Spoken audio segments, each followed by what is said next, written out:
are live. Join the debate, join the discussion. Share your voice, share your opinion. Swallow your ego, expand your mind. DPA Open Mic, free speech zone. DPA Open Mic, we are live. DPA Open Mic, we are live. Don't hold back, 'cause here we go. Let's go, let's go. We are live. Let's go, we are live. DPA Open Mic, DPA, we are live. We are live. We are live. We are live. Welcome to DPA Open Mic episode 126 for this week, which I titled Trump Effect. Incumbents won big in elections in Singapore, Australia, and Canada.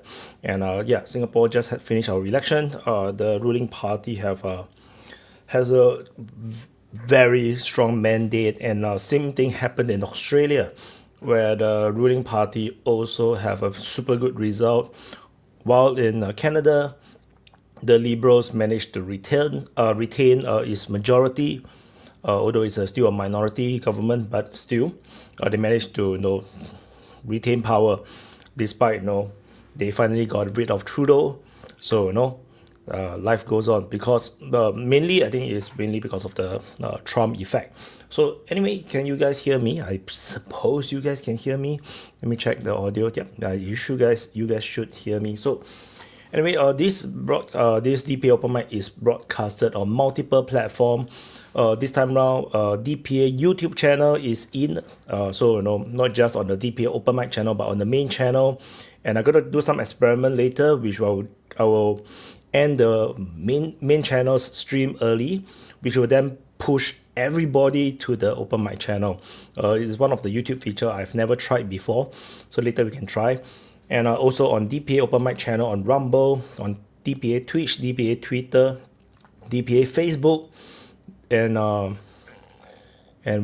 Twitch, Twitter, and Telegram. Yeah, DPA Telegram. So yeah, so I shall prepare the link for you guys to join. So give me a second. Let me find my copy and paste thingy. So copy and paste. Again, the link to join, and then so I drop it into both a YouTube channel and on Rumble. I have pinned them. Also I'm going to drop it into the Twitch, and I also pinned them, and I'm going to share it to the DPA Open Mic Speaker Lounge for the convenience of our regulars. So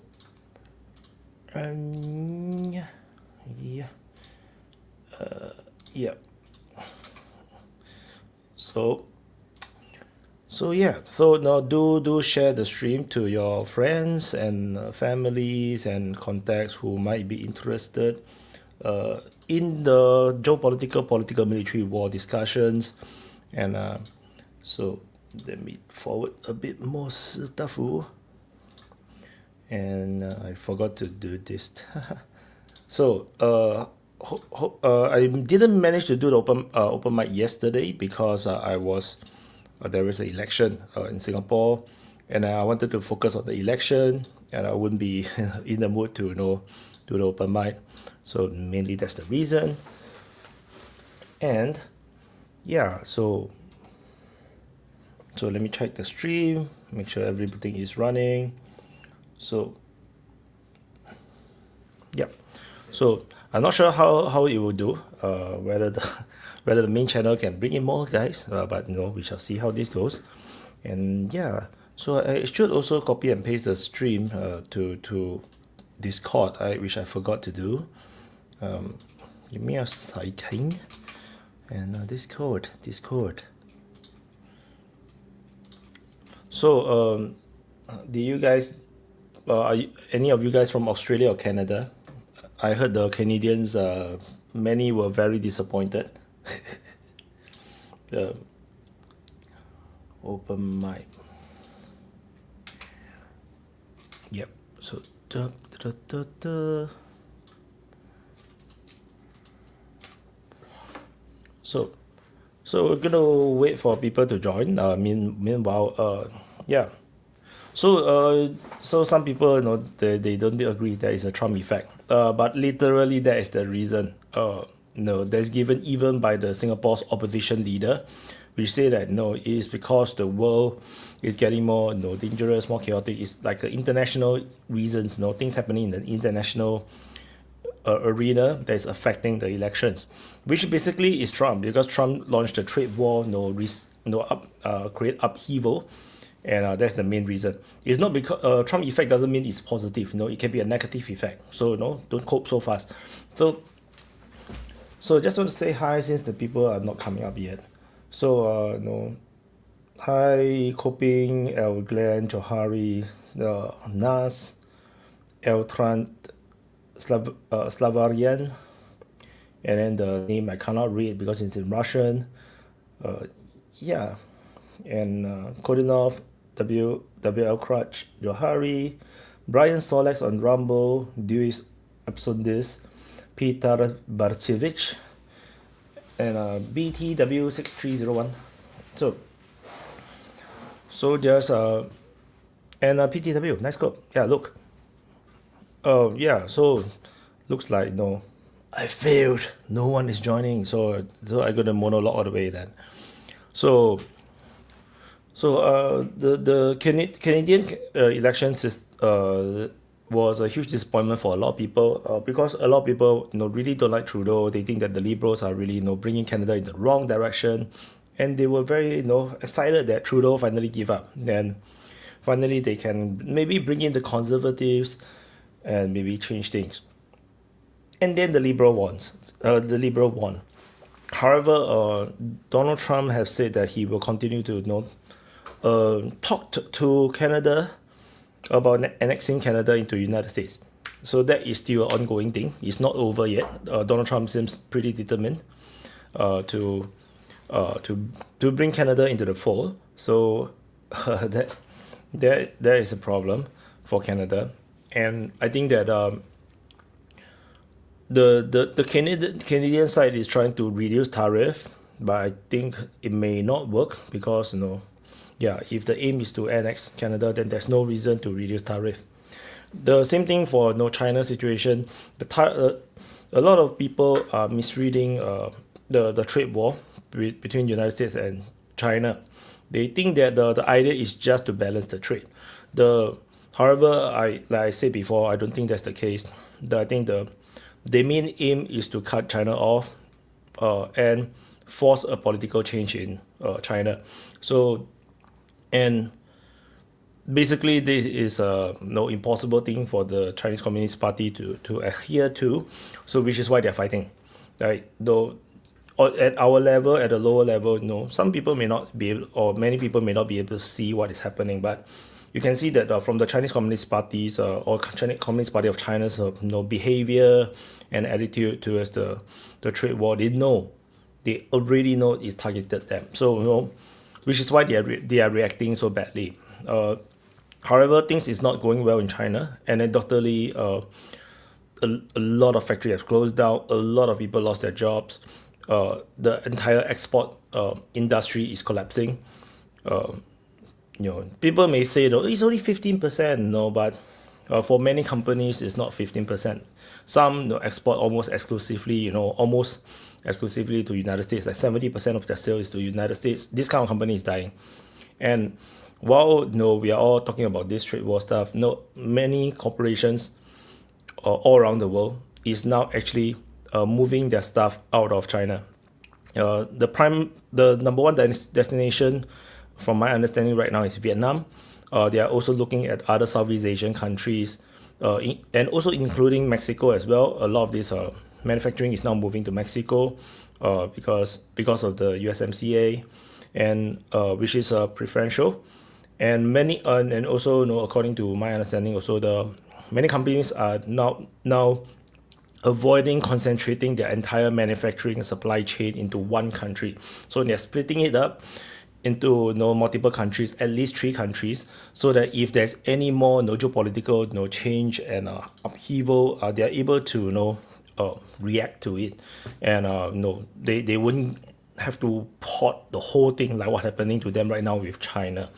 So these are all the developments regarding that, and also for people who I think some of these anti-Trump or pro-China propaganda, they will see that you say that LA ports are so quiet and whatnot.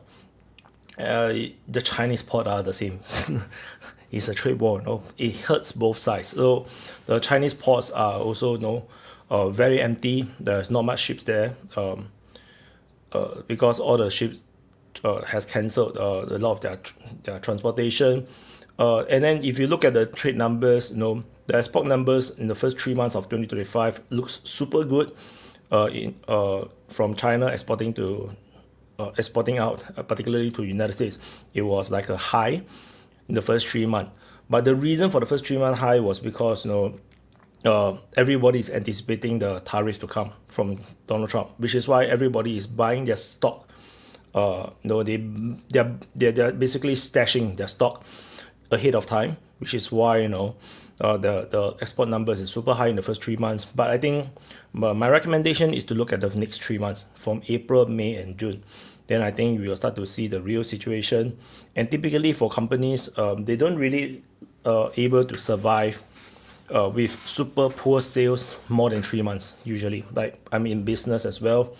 DPA is not my only business, and is usually you can't survive, especially if you have rental, staff, loans. 3 months of very abject revenue will kill the company. And we're going to see a lot of bankruptcy happening in China, which some already happened. So this is going to be quite bad. So some people Robo reacted. Yeah, he said that the entire export industry is closing down. No, not entire export industry is closing down. A mass amount of the industry is closing down, and is shutting down or going bankrupt. So if you don't believe, just wait for time to pass. I don't have to prove the earth is round, or the water is wet, and the kind of thing. So it's GM closing 5 plants in US. So but there's also many plants that's opening in United States. So yeah, and also another update regarding the US trade strategy. Besant has, which is the trade guy for under the Trump administration, have explained that this building of the manufacturing in United States to bring back all this manufacturing is actually the focus is on the high tech. It's not on the lower tech. So he actually explained in one of the press conference that the focus is actually the high tech ones, the AI, the robotics, the semiconductors, basically the manufacturing of the future. He's not referring to the making of the clothes, making of the shoes. He's not referring to all this, which means that the countries that focus on all these things like India, Bangladesh, Indonesia, Vietnam, they're still going to have money to make from United States, and which means also Mexico. So it's not like a end of the it's not the end times. For most countries dealing with general manufacturing, which is what China has dominated all these years, this will remain mostly overseas, mostly. So just that with the tariff, some American firms that decided to still go into manufacturing their own shit, like their own shirt, their own shoes in the United States, maybe they will be able to do it with better with still higher price, but doable, rather than totally nothing. So but the tariff also, I don't think it's going to be high. I think it's going to stay at 10% in the long run, unless the countries are deciding to not play ball with Trump, and then the tariff will be hit high. But I think in the end it's going to be all it's all going to be 10%. So yeah. So I just want to know, if this stream continues to be I talk alone, then the open mic will end pretty early today. I just want to say. then I can go and focus and to do the trade war sit rep. No, there's no point there for me to talk alone. Yeah. So meanwhile, I can also note out, some people say that I'm MAGA or whatever. No, I can is MAGA biased. This is not wrong. No, because I always maintain that a strong America is going to be good generally for the rest of the world, particularly Singapore. So I have no I'm not going to be shy about that. I have been supporting Trump since in terms of his political career since when he first announced that he's going to run, because if he don't run and he didn't win against Hillary Clinton, yeah, we are all would be in way deeper shit than the Ukraine war. So Johari Super Chatter, why do Pioneer and Medical generation tend to vote PAP, which is beyond understanding? Because Gen Z tends to favor opposition. Many people blame new citizens. This is a Singapore context. So Pioneer generation is people who are in the 80s, 70s, 80s. No, then the Merdeka generation is people like my mom, who is in the 60s, maybe the 50s. So the older generation saw the development of Singapore under the People's Action Party, which literally went from most of it is fishing village, most of it, not all of it. Most of it is fishing village and villages, swamps, like literally, I'm not joking, like literal swamps. Like where I'm staying right now is literal swamp 50 years ago. So, and they see this development of Singapore with their own eyes. And which is why, this generation is utter loyal to the ruling party.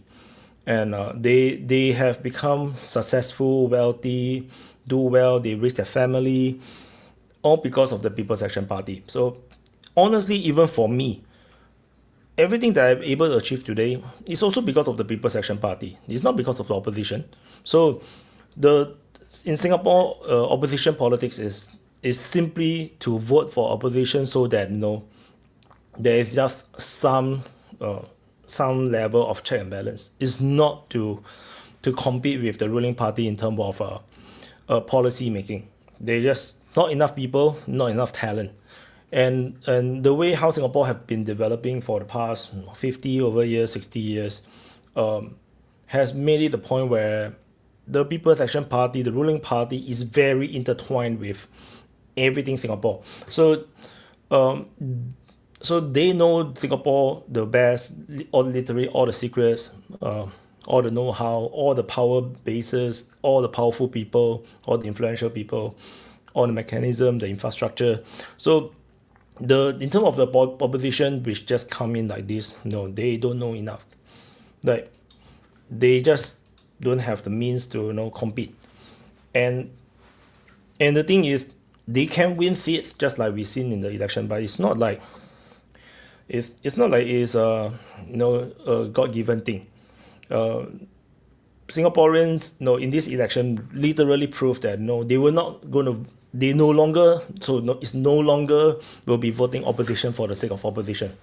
They're voting only brands, the political brands that they can trust, and I think that is the biggest, lesson from this latest election, which clearly shows that the younger people are more politically aware and savvy.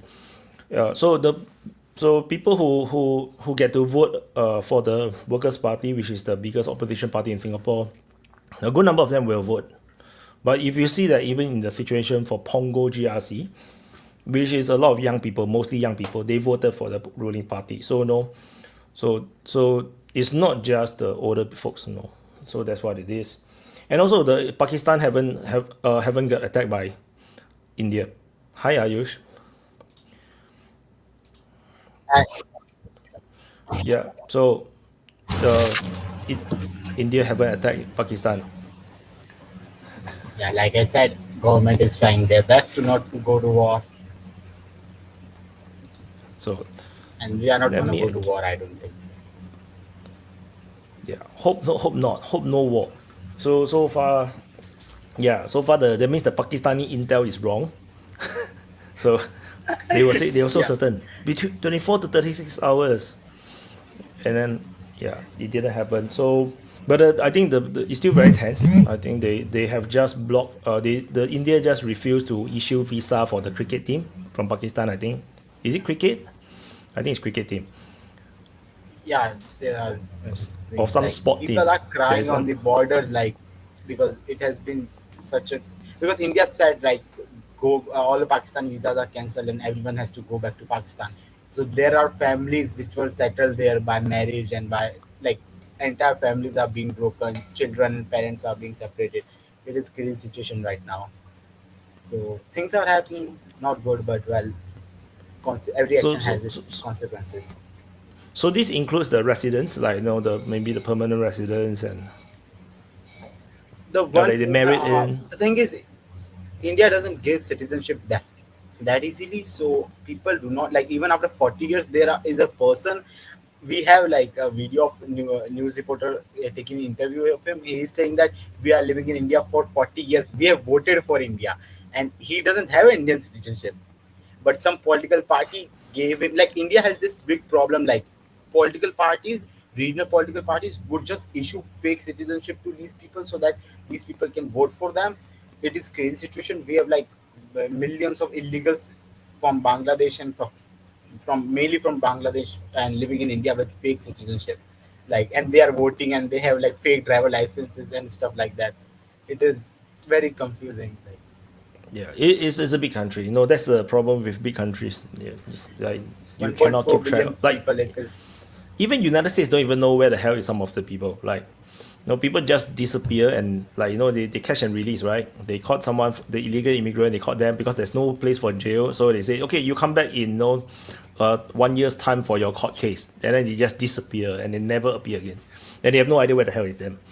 So The yeah, thing it's is, a big country problem. government is yeah, and big country. Otherwise, see West Bengal. We have a state in the east, which is near the Bangladesh. That is West Bengal, and the ruler of that Bengal has not been changed for decades. Okay, the same party is ruling that, and the problem with that is that party is allowing like every Bangladeshi illegal. If you ask him where he is from, he's gonna say that I am from that state only, and because that party has given him like all the fake citizenship, so it is very hard. Like that party is doing their best to So the citizenship is not given by the Indian federal government.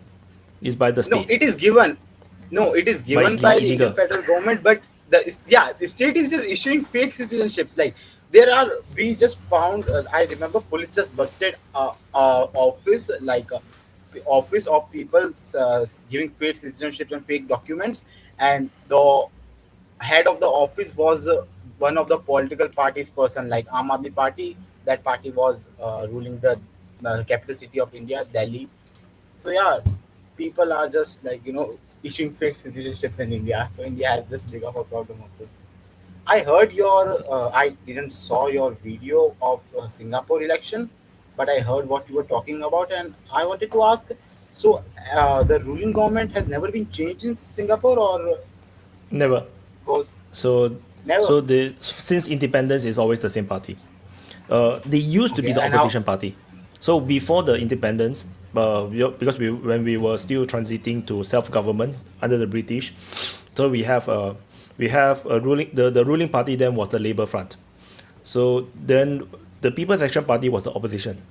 So after that, the Labour Front, the leader, which is basically I think his name is David Mashaw or something. So he made a promise. He said that he's going to get the some sort of like a self government or something, autonomous or something from the British. This is just from my vague memory right now. Then and if he failed, he will resign, and that's what he did. So he went to UK. He talk, and he failed. So he basically resigned. And as a result, the People's Action Party later take power after him, and under Lee Kuan Yew, he managed to work with the British and basically he managed to trade with the British in terms of what the British actually wants, and managed, like for example, the British want us to deal with our communist problem, because we have a lot of Chinese people. So the Chinese people, many of them is affected by influenced by the communist ideology coming out from China. So The British wanted the DAP to help to suppress this sort of things. So if you look at the early history of Singapore, there's very severe suppression of communists in Singapore.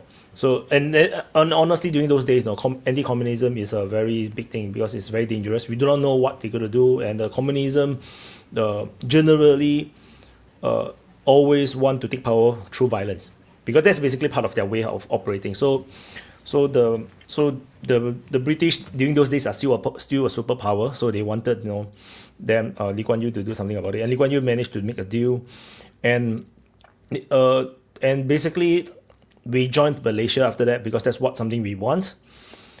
And then the Malaysia don't want us. Malaysia actually don't want Singapore because because Malaysia wanted to develop to establish a country which is a indigenous majority, which is the Malays majority. They wanted Sarawak, Sabah, and Brunei to join Malaysia. So that time Malaysia is just Malaya. It's just a peninsula, the land above of Singapore. So this Malaya, they wanted to form Malaysia with Sarawak, Sabah, and Brunei, but they don't want Singapore. But Singapore is a small island, so the British said no. If you want Sarawak, Sabah, you must take Singapore. So that's the deal. So and Malaysia have no choice, so they accepted Singapore. And then last minute, Brunei decided not to join. So Brunei got out, and they become one of the richest country in the world right now because they got oil, which is quite smart actually if you think about it. But when we got in, so apparently Lee Kuan Yew is very good at Malay. His Malay language is much more powerful than Malays themselves.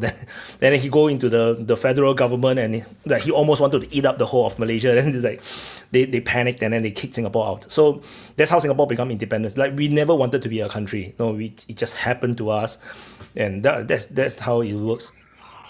And since then, because he was the prime minister then, suddenly we went from a state to become a country. So the People's Action Party decided that okay, since this is a reality right now, so he developed Singapore as a country, and because he did so we have like I said, there is a very strong communist influence in Singapore because of the huge number of Chinese, which is why a lot of our policy is very communist. We are very socialist. So one of the first thing we did was they took all the land from all the landlords. So basically we have a lot of people who own plantations, right? We basically set up a law and force the sale of all the land at a very nominal price, and a lot of people lose a lot of money because of that. And then from then we get all the land back. Then we are able to replan the whole city, replan the whole country. So that's why Singapore looks so nice, so tidy, and everything so clean and pretty. That's because we were communists in the beginning, because we took back all the land.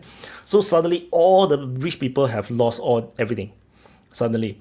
And then but we re-establish everything, redraw everything, and that's how Singapore become what it is today. So sometimes people ask me, we want to be like Singapore. I say it's not possible. If you're a democratic country, you can forget about it. It's just not possible because how are you going to take back your land? It's not possible. Even if you look at like Jakarta is a mess. If you look at, they have one luxurious hotel, then next door is a very shabby, lousy, very dirty building, because it's democracy. If they have rights, and you cannot kick them out. If they refuse to sell, they refuse to sell. That's what happens. In democratic countries. We started off very authoritarian, so that was the difference. But then when they say Lee Kuan Yew is a dictator, it's not entirely wrong. He's an elected dictator, just like Putin. Putin is an elected dictator. People want to be dictated by him. They keep voting him in. So if you go to Russia, I'm quite sure the election is actually very legitimate. In Singapore, it's the same. Even the opposition party, they follow the whole process. You cannot find a loophole. The entire voting, your ballot is all secure, and the way how the system, the counting, everything is very transparent. So there is no stuffing. Everything is real. We really voted in the same party for like this many years. So and this is cannot be understood by the Europeans. what is democracy when there's only one party? It's like, we choose that. No, that's our choice. No, why you don't respect democracy? So no, that's what it is. Super chat by Siamese Cat. I have Madeline and her husband over for dinner. We have been discussing appearing, maybe. However, I'm going to send an extensive email in the next 15 minutes. At the moment, much debate about the content of the email. Please read carefully, do not share. Okay, so thank you, Siamese Cat, for the huge sponsorship of the today's episode. Hi, Nika. Nika is going to work, I think. I remember reading and learning about the father of the modern Singapore. I will butcher his name, so I'm not gonna say it. But yeah, I remember like he was a great leader, and I think I forgot most of it. But I think what Singapore is today is because of him. Because I read like Singapore was nothing, like it was nothing other than like a piece of land that you would not even think that anything Yeah, can that is actually, exist. that's a fake news. That is actually a fake news. So the reality, when Singapore, by the time we have independence, we are one of the most developed city actually in Asia, one of the more developed city in Asia. So we are the crown colony of the British Empire. So you have to understand the crown colony, what it is. It's prized possession. Why is it prized? Because it's not useless. No, so that's why I say it's a fake news. They like to say, Lee Kuan Yew developed Singapore from a fishing village to the metropolis. That's actually a bit exaggerating, because we were already a prominent port. That's why the Japanese wanted us. The Japanese conquered Singapore because we are strategically very important.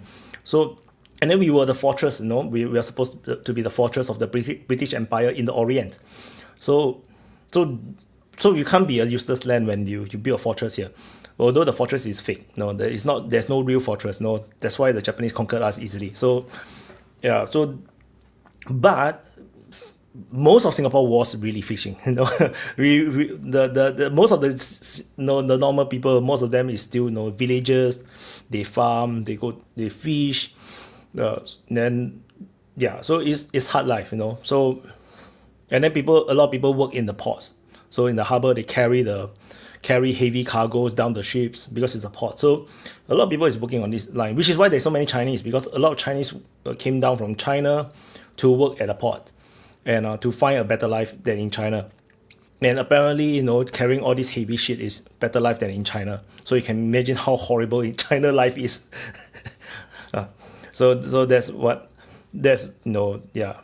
Drew is here though, but Drew is still loading. So let's wait for his camera to come out. So I want to ask the Workers' Party, why do they not get elected? What do you think is the problem? Do they have bad They policies, or people don't like them just because they did something? they still maintain 10 seats. So they actually defended all their seats very well. In fact, they actually got more vote counts, generally speaking, in terms of the seats that they are defending. So they just didn't manage to get more seats. So they almost got one of them, but I think they fielded a very poor candidate to fight for that seat. So, which is just next door. That's across the river near my house. So, yeah, so it is generally just happened to be difficult. Because now, like I said, it's the Trump effect. The world is in chaos right now. So a lot of people, I think, voted for the ruling party for stability, including myself. I also voted for the ruling party. So even though I'm actually in the seat where the opposition actually won. Yeah. But I have other reasons why I voted against the opposition. Yeah. So but that's internal politics. If I explain this, too long story. Hi Drew. Hi, you were talking about Singapore, and then spreading a lot of nonsense, so I have to come on. Yeah. Drew always disagrees with my version of what's happened in Singapore, but it's okay. Yeah. Are you happy with the election result? Yeah. I am permanently a PAP supporter. Not because I like I'm PAP. not. Not because I like PAP. I think a lot of the ministers are quite. If you talk to them on a personal level, they're actually quite up in the air. But But the problem is we cannot have the Western kind of fighting kind of politics. Singapore will collapse. So we need one stable party, and that one stable party just happens to be the PAP. Yeah. So any like competent politician needs to go through the PAP system and then rise through their ranks and then argue inside, rather than do it like as an opposition, because we can't afford that. We are too small. We are too fragile. Yeah. So I actually agree. So this is why Singaporeans have very high standard for the opposition, like really very high standard. Like we don't just vote opposition. I mean, there are people who vote opposition for the sake of that, but the swing votes, which is I am a swing vote. The 1/3 of the Singaporeans are very pragmatic. They have very high standard for the opposition. So especially I think this year the like in my video I did mention the based on the numbers, it looks like the voters got even more politically savvy, more and more. So they literally kill off the third tier opposition parties. Like they went to shit. There are parties that get 200 votes out of like 120,000 people voting. Like 120,000 voting, only 200 votes. That is 0%. ridiculous, no? 0%. Yeah, when they do have this, so it's basically even less than like a 1%, like less than 0.5%. It's ridiculous. I never seen this kind of account before. So it clearly shows that there's a maturing of the political system in Singapore. Like the people are getting more and more matured. So in my video I did say that now there seems to be 3 tiers of opposition. You have the top tier, which is the current the biggest opposition party, the Workers' Party. Then you have the second tier, which is like the decent ones, but they're still not good enough. Which is SDP, Singapore Democratic Party, and the the Progress Singapore Party, PSP, which I think is going to be downgraded in the next election. Then you have the third tier, which is all the funny Mickey Mouse Party, which is like they come in to die. Red Dot United. They came in to give up their deposits. So many independents without a party did better than any of these nonsense parties. But to answer Ayusha's question about why people don't really still like support the Workers' Party to like take over Singapore politics, is a lot of their they used to be a lot worse at this, but now they're getting better. A lot of their policies that they champion tend to have a bad outcome in the future. They tend to have short-term benefit but poor outcome in the future. Things like unemployment benefits, which Singapore typically did not have. So it's like they tend to be more of a Western type of thinking. Like, if you're unemployed, then we need to give you money, But I mean, personally, I disagree with unemployment benefits. An unemployed person doesn't need money. An unemployed person needs housing, needs food, needs education for his children, needs healthcare, needs all the things that you need to help him to get a new job, like job opportunities, right? He doesn't need money. He needs what money can buy. And if the person is already unemployed and doesn't have any money, he shouldn't have the freedom to go and give him more money so he can spend it whatever he wants. He needs to be given the things that he needs to survive, and for his children to have a good opportunity for the future. And that's the thing that the Singapore government provides. We have very cheap education, housing is affordable, more or less, and healthcare is affordable, more or less, and so we solve kind of unemployment in a different way. So the Workers' Party will come out and say, no, we need unemployment benefits, which clearly means they don't understand the Singapore system well. So it's a very populist position, So unemployed people will go vote for them, whereas people who are paying for taxes and whatever will look at this and go, this is nonsense. This is a bad policy for the future of Singapore. And I just want to add on. I would just add on to what Drew said. The Singapore voters is very weird. It's very different from the rest of the world. If a political party come in and like say what he said, like well, we need to give the unemployed people money. Give the unemployed people money. We're going to take money from our reserve to do something. You will see then this party will get kicked out. Like they will be like totally voted against very badly. Singapore voters are very, very pragmatic. Like we don't take this kind of like cheap shots at politics. Sorry, Nika. Yeah. Just what's your like? Do you have any programs for people like who cannot work or handicaps or any like have illness or they cannot like work? What I'm aware of, so I've actually spoken to the people, not the handicapped people, but like the homeless, the people that go around helping the homeless people. So I've actually spoken to them, and I asked them, there are homeless people like staying at the bottom of my block, like I see them around. Why don't we do more to help them? And they say they do. They actually have a registrar of every single homeless person in Singapore. They know who they are and where they frequent. But the problem is these people they don't want to be housed. Like they will go to them and offer them a place to stay, but they don't want to move from where they are. So they actually run away from the government. I'm not talking about those people. I'm talking about people who actually cannot work or cannot like provide for themselves, like permanent ailment. That's what Drew is talking about. So the people who cannot work or handicap or something, there is actually social welfare system for these people. We make sure that they have a house. We make sure that they can find some kind of job. We give them, we help them find things for to train to become something that they can survive themselves. If not, some of them just become buskers. They just do go to the streets and then they play music and then they get money. This kind of thing have. They don't get a house. They get housing. Very different. Housing, yeah, not the house. Yeah. Housing. They get a roof like over their they head. get rented But house. they They have a still lot have of to rules work. in those places. You have to keep clean. You cannot make a mess, and so some people don't like that. So they rather sleep on the streets.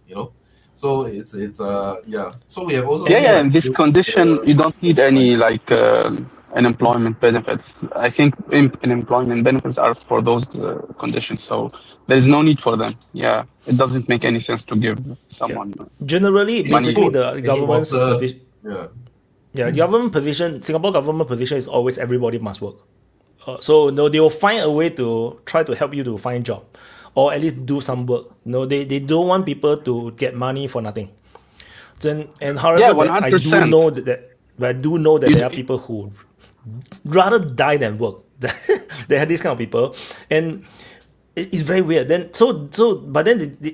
Because there's a condition to the rental housing is that you must work at least part time or certain hours. So what happens is that they will do part time, and then after they got some enough money for their own food, and then they just don't work anymore.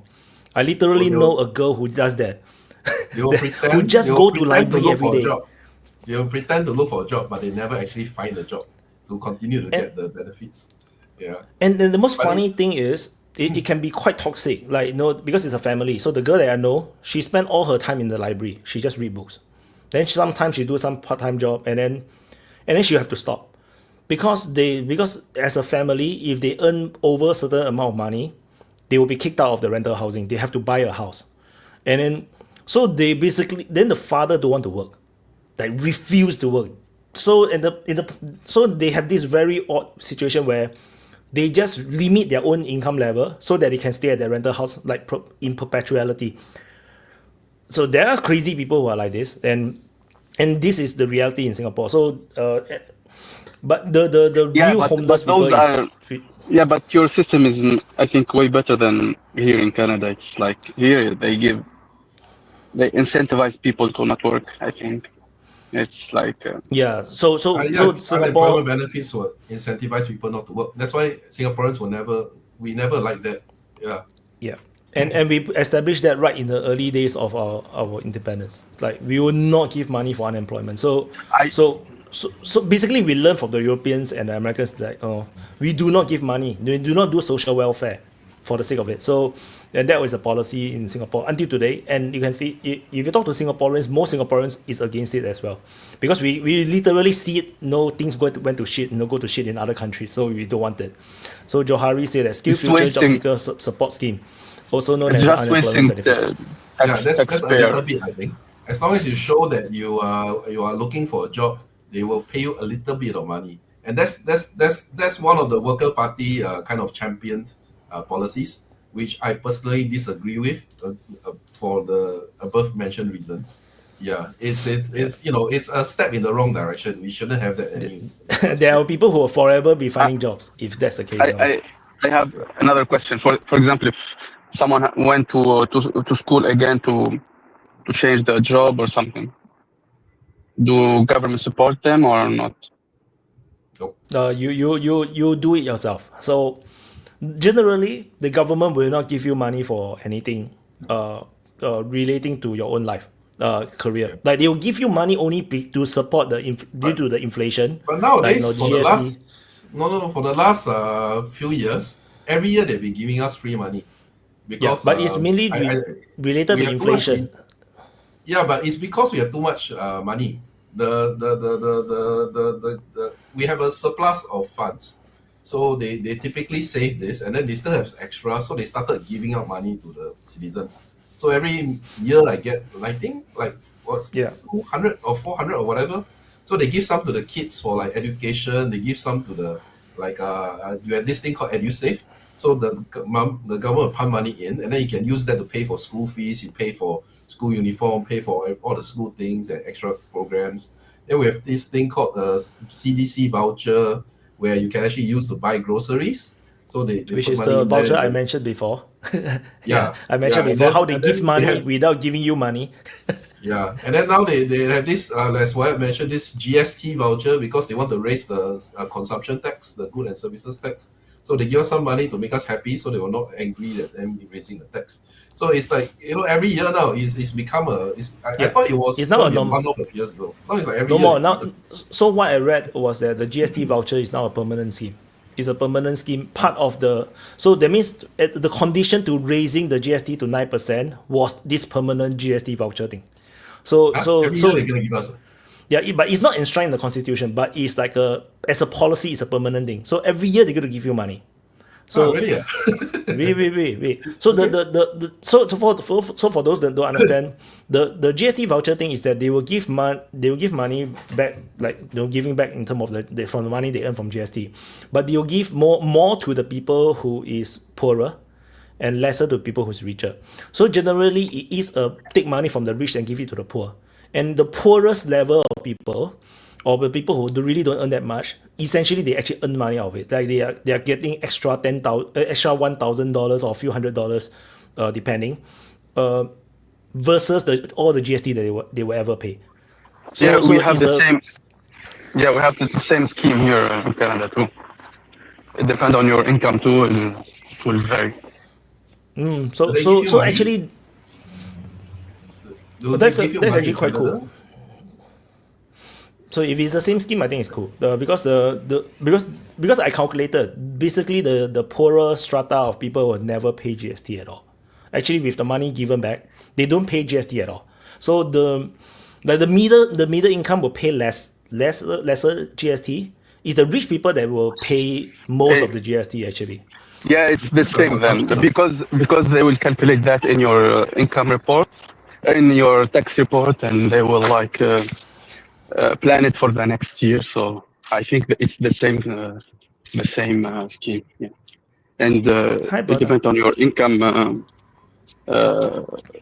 your tax revenue. Yeah. So Singapore is a very weird place. Yeah. Sorry, Ayush. No. I just wanted to say, like you said, the Workers' Party said that unemployment benefit is their main agenda, you can say, right? So they did want few seats in those are the cities or states? We don't have any cities or states. We have neighborhoods. Our island is so small, towns. Smaller than we have towns. That's it. Yeah. So basically, Singapore as one. Singapore is generally one city. So we used to have a city. We used to call it Singapore City. If you look at the map, there used to be a city in World War II, which is actually referring to the downtown area. So now it's not. We don't see a city. It's just a CBD area. It's just a commercial area. So the whole of Singapore is a city, and then you have a lot of towns. But generally, if you look at the map, you can't tell where the one town starts and where the one town ends, because it all blends together. So only Singaporeans know. The whole island is high rises. And then they I want demarcate one section as like one town. Yeah. I want to just change the subject a bit because I will go like in 5 minutes or less. So I think Okay. everyone heard about the Houthi missiles that hit the airport in I Tel Aviv. Yeah. It didn't hit like a building, but it hit the compound of the airport. So all the defensive measures were failed. It's like a big failure from point of view of Israelis themselves. They see it a big failure. Even the Third like couldn't stop it. So it's I think the first time that they, from the start of these 2 years, that something hit the airport directly. So in the vicinity of the airport, this is one thing. Yeah, and the rumor is a operation. hypersonic, right? Yeah, it is high. It cannot be like a glide bomb or something casual. Otherwise, they will likely hit it because they are not throwing tens of hundreds of missiles like they throw in one or two. I think today they throw 4 missiles, and so for the low number, it must be a hypersonic. Must be. Prata, there's no sound. You check your mic setting. Maybe you set the wrong mic. Yeah. So Ayush, I got a question about India. What happened to all the kings? I remember during the British Empire, you guys have a lot of kings, right? Like tens of thousands of them. What happened to them? Not tens of thousands. There were a little more than 500 princely states. Uh, mainly they were in Rajasthan. They are still exist. Like the city I live in has a city palace, and recently the king died of the city, so he his successor got crowned. And there are kings, they really do not have power anymore. They all Oh, come under the government, but they do have wealth, like billions and billions of dollars. They do have that, and they do have the properties of their ancestors and stuff. So yeah, they do live how they want, and they really do not have any more power in any case. They do so have to follow dangerous. They have no this. power. They have no power. They're gonna be doomed, man. One day they're gonna get no. They will no longer be kings, because then what happened to the Singapore royalty? No, the thing is, India, like they have their own rituals and stuff. Like government doesn't touch them. There is no need to, because they do follow all the rules, and there is no need to, because it has been like from the Mughal dynasty. If you know that India's history a little bit, that India was divided in many kingdoms, and then Mughals invaded from Afghanistan again and again, and then they captured a lot of India. So in like where I live, my and kings fought 17 wars with Mughals, but then they won 17 wars, but after that the treasury went empty, so they couldn't fight. So they came with Mughals and they said, "See, we can fight more and we can win, but let's take a step back and let's merge together." And then they signed a contract in which the foreign ministry kind of, at that point of time in 1500s, the defense and the a little bit of tax can be given to all Mughals, and the direct rulers will be the kings here only, and indirectly they will be under Mughal dynasty. I see. So So when the is Britishers, you guys fault that India become under the Mughals because you guys don't defend. You guys are the Ukraine, you know. You see, you guys don't defend. Then you see now the Russians are going to conquer whole of Europe. It's all your fault. You guys stop fighting. I that was the reason that Britishers with only 20,000, 200,000 soldiers captured like 10 to 20 million, 30 million Indians, because the thing is Mughals already had all of that, and Britishers just kind of took over the Mughals, and then we all signed the treaties with Britishers, same treaties with Britishers. So there was not much fight with Britishers. So that's why we were under Britishers. And in most of the cases, like in Rajasthan, the Britishers didn't directly rule. Kings ruled, and like indirectly we were under British Kingdom. But most of the time we were not in the British Kingdom. Like in Rajasthan, I know that. But in other states, yeah, British. so it's just that on paper the British is the leader, but actually in reality nobody give a damn. Yeah, you ask anyone in Rajasthan, you come here and you ask an old guy like 80, 90 years old, my grandfather, you are gonna say, did Britishers rule? They are gonna no Britishers ever ruled us. We had our own kings, and now we have government. Like, because it's true. Like no British ever came here. We just gave a few little bit of tax, and we were under it. So yeah, for them, they were that's, never ruled by the British directly. that's interesting. Yeah, because I was wondering also, like how the hell the British Empire, how the British Empire conquered the Indians. Like Yeah, that it makes was zero like sense. it was very crazy because actually British Kingdom didn't. East India Company came. They created contracts and stuff with kingdoms, and then when kingdoms actually broke contract, they took over the kingdoms and stuff. It was very complex. And then after, when it was actually hard for East India Company to manage, they just sold all of India to Britishers, British royal family, and then British royal family came with guns and or cannons, and they started whatever they were Yeah. doing. So that's how Singapore was formed as well. So the British came as the British Indian company, and then basically the East India Company. Then after they they just bribe the village chief, and then because we were supposed to be under the Johor Sultanate, then they keep quiet about it. They just appoint someone as someone who is like distantly connected, and then, oh, you are now the Sultan of Singapore. Then they sign a deal with this newly crowned Sultan, and then okay, now they have the rights to be here to build a port. It's like it's totally random. So it's not all positive. The history it's a lot of dark. In India, a lot of time, the as much as the kings were betrayed by their own family members because Britishers promised their like brother or like their cousin sister or someone that yeah, if you help us to remove this king, we are gonna give you the power and you can work for us. But And they were like, that's, yeah, that's, we are that's happy what the with that. British really good at. Really, that's exactly what happened in Singapore. They just take one guy who is quite distantly related and they say, okay, you are now the Sultan of Singapore, and then they sign a deal with him. Then Yeah. after that, because they can't, the Johorians can't really fight the British, and then they just have to give up the island. Prata, there's still no sound, man. You check the setting, you check your setting. You go to audio. You check your mic. Mic is you see, maybe is it the right mic? Yeah, there's no sound from Prata. Yeah. So I was asking you about Singapore that see in India the thing is there is a absurd thing named as freebies. So political party literally you cannot just give money people to vote, right? That's illegal. Yeah. They found a new way of doing it, that is freebies. Yeah, you vote us, we are gonna give you 2100 rupees in your bank account directly.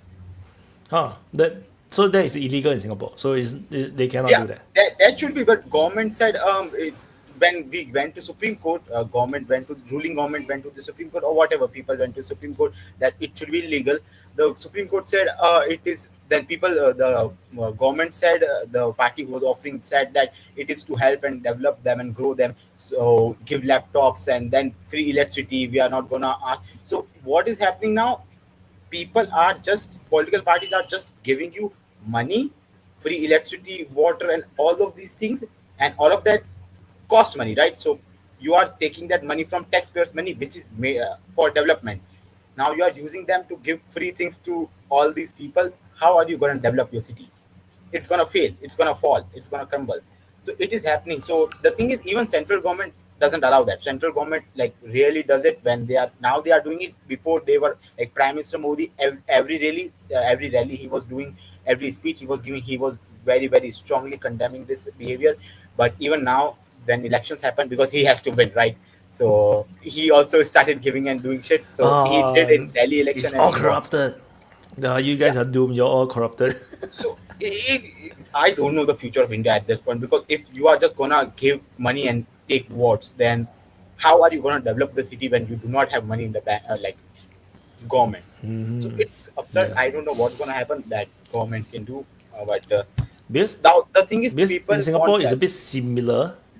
But the thing is that it's coming from the government, the money. So there is it like that we have this perception.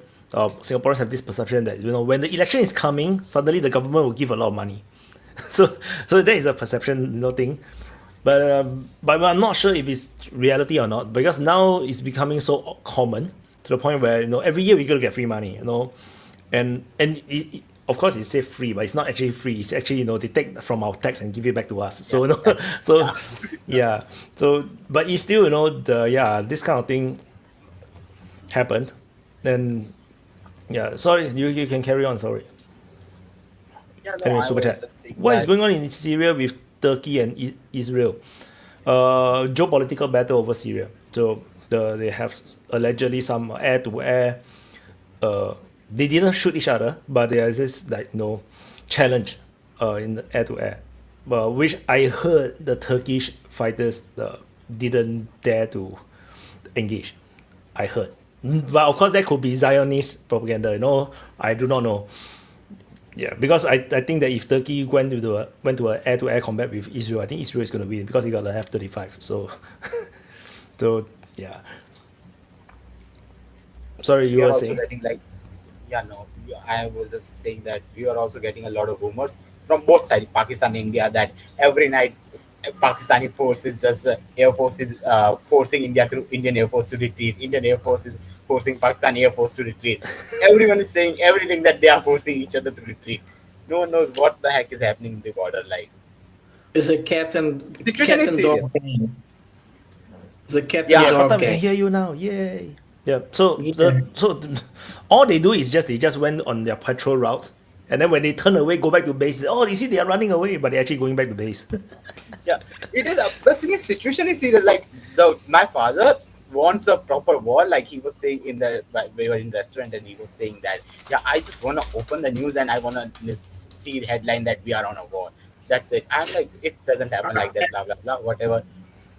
But I wonder how much of this is on the interest of the Indian government, because they didn't even gave Pakistan time enough to answer or to make have a proper reaction. So on the end, it's the reaction. A positive reaction is now very difficult. Like one where Pakistan commit itself to find the terrorists or something like that. This has gone now. They're really playing cat and god. I don't know how long. The Russians offered to start mediation today, I think. there is no mediation. Like the thing with Pakistan is that I don't know. Let's see, I am not in the government, so I don't know if the Pakistani army played direct or active role in this test operation. But we know that they fund this. Okay, you need funding. Like we discovered that one of the terrorists is special forces of Pakistan. Okay, and we discovered that all the systems and communication and weaponry they were using were all Chinese, which were all given to Pakistan by Chinese government. I would doubt that the funding is coming from the Pakistan government itself. I find it difficult to believe, but we never know because governments tend to. Pakistan army does find fund. I can assure you that I do not have sources pulled up right now, but there is like many sources. The main organization which supports the government is ISI, intelligence agency, and DGISI, which was Asim Munir.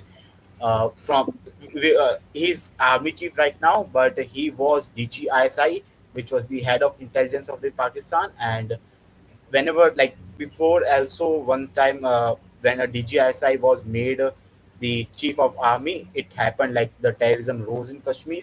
It is like when DGISI, like ISI supports the Pakistan terrorist organizations very much. So These organizations, they work in a very complex network, and like one of the former foreign minister of Pakistan said, it's they are many, and sometimes they fight each other, sometimes they act together like one, and it is something that was imported. Well, he tries to excuse saying that the US and the UK and others have been financing these institutions into Pakistan. And that was one of the biggest mistakes of Pakistan, to allow these organizations to work in their country. Let's also not be naive. Of course, there is the interest of Pakistan in Kashmir. And of course, they will try to support organizations that somehow nationalistically approach to Pakistan, but to say that these this terror attack was financed by or was approved by Pakistan. I find it very difficult to believe. Well, it doesn't make sense, but then ago I was trying to make a different comment about it, but at the same time, it doesn't make sense for Pakistan to. This is what would be the worst thing they could be wishing for, because now they were approaching to India, and this would be allow the country to grow economically, which is stagnated a lot. But then again, secret service, and the governments all over the world, sometimes they have very irrational behavior, or this type of situations are they close their eyes, or they permit, or they finance, or they prepare, and the goals are not always clear. It doesn't make sense. But let's not be naive. The Indian government does the same. Everybody does a little bit. Does the Indian actually funds but the Balok Liberation Army? No, India does not. I don't think India does fund the Balok Liberation Army or BLA. I don't think that. I cannot Yeah. confirm that. I but saw am, the Pakistani, military or something. They destroyed a cell, and then they killed all these Balok fighters, and then they said they killed this Indian finance. No, it was like, since when India actually finance India doesn't these finance. guys? The thing, India has that point in front of UN right now. If India is found even by any country, in 1% of the chance that India finances any terrorist or any freedom or whatever organization, India loses that point, right? India has Yeah. the biggest point against Pakistan, that in Pakistan does finance, and Pakistan hides the terrorists.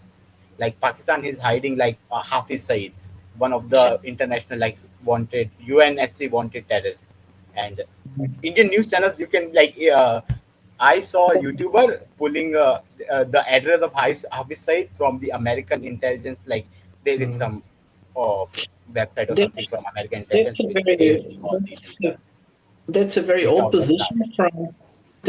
position start. from India, to always be against terrorists. It doesn't matter who. So, for instance, they almost supported Israel because of the terrorist attack that Hamas did. It's like they don't support Israel for doing what they do, but they definitely don't support Hamas because they made a terrorist attack. And whenever an organization, a state, or so on, organize the terrorist attacks, India is very consequential. I wonder how do they react to Ukraine, because perhaps they are closing their eyes or they are not. I don't know. But in this case, they've always been very consequential, at least in international politics, very consequential about it. Right. But what I meant is just Hamas. Someone was saying Hamas was founded by Israel. Prata. Yeah, well, perhaps. Who knows? Like I said, governments, secret agencies oft finance, prepare, they close their eyes to actions. Their rules or goals are not always clear. And everybody more or less makes that. It's how it is. I find it very, very weird. The argument that Hamas is created by Israel. I find it very. It's like the snake going around and eat its own tail. Like it's very confusing. Like, okay, so Hamas is an Israeli organization then, because you say Israel formed Hamas, but then they support Hamas, but they anti-Israel. Those people who are pro-Palestinian or anti-Israel. It's like, okay, so do you support Hamas? They say yes, but Hamas created by Israel, yes. So isn't that Israeli organization? No, but yes. You know what I mean? It's like if Hamas is an Israeli thing, it's like they create this organization just to create chaos. Like how ISIS is created by the Americans.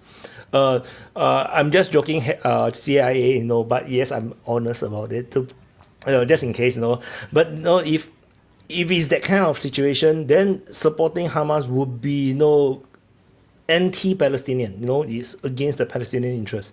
So that's why I know for me is always like I just don't support Hamas at all. I don't like Hamas because I think that they are going against the Palestinians' interest. And then that's why. And then when all this, when I was starting to the DPA and report these things, I see people like arguing that no, Hamas is developed by Israel. It's like, what the fuck is happening? It's like so confusing.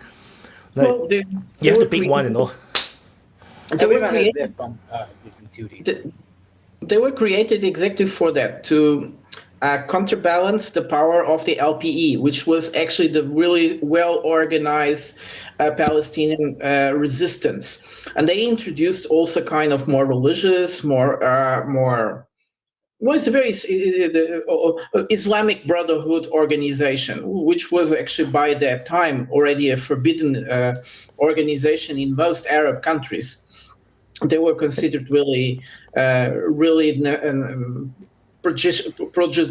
not very productive, not very well, or they had this type of total power consumption. I wouldn't say that Hamas was created by Israel. They were given carte blanche in order to gain that power, and they manage it. And once they become the monster they become, it's very difficult to contain. And it Because successfully, messed up the PLO, right? The PLO through the PA want to control, want to reform and form the state of Palestine, and then because of Hamas, like the whole decades of effort under the PLO is all wasted, and sometimes I do think maybe Israel is behind it, like because they cannot let the PLO or the PA to be successful, because if they are successful, then Palestine will become a state. And yeah. But if you noticed, Gaza has been administrating itself almost like if it was a different part, like if it was not really Palestine. So whenever we talk about the Palestinian Authority and so on, we are almost just talking about the West Bank. They had for a long time now almost no power on Gaza. In Gaza, Hamas has been manipulating almost everything. This is why I like to call Gaza a kingdom. That's why I try to explain that Gaza is actually a kingdom, is under the Hamas control, and they are totally different from the West Bank, the Palestinians. It's better to just call them Gazans under this Islamic kingdom of Hamas. So they are basically Gaza kingdom, and then immediately when they are formed, immediately they got blockaded by Israel, because Israel see them as an enemy. So if you understand from that perspective, everything makes sense. But if you think from it as a Palestinian thing, and then Hamas is like a freedom fighter organization, then it's going to get very confusing because it don't make sense. But if you think that the freedom fighters, the Hamas, conquer the whole of Gaza, form the kingdom of Gaza, and then but because they are enemies of Israel, immediately they got blockaded, then that makes a lot of sense.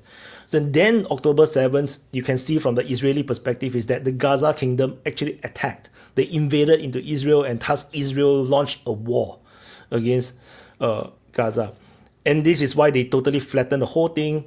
And if you understand from that kind of perspective, everything makes sense. But if you try to understand it from the pro-Palestinian, like all the Palestinians are one thing, all the refugees plus the West Bank plus Gaza, they're all one thing, it gets super confusing because it don't make sense at all. A lot of things just contradicts each other. So and then that's why they can't even decide. Like when the October 7th was still new, I was asking, so is Gaza a government? Is the Hamas the government of Gaza? Then they say yes, because they want to say the Ministry of Health, from the Gaza Ministry of Health numbers can be trusted.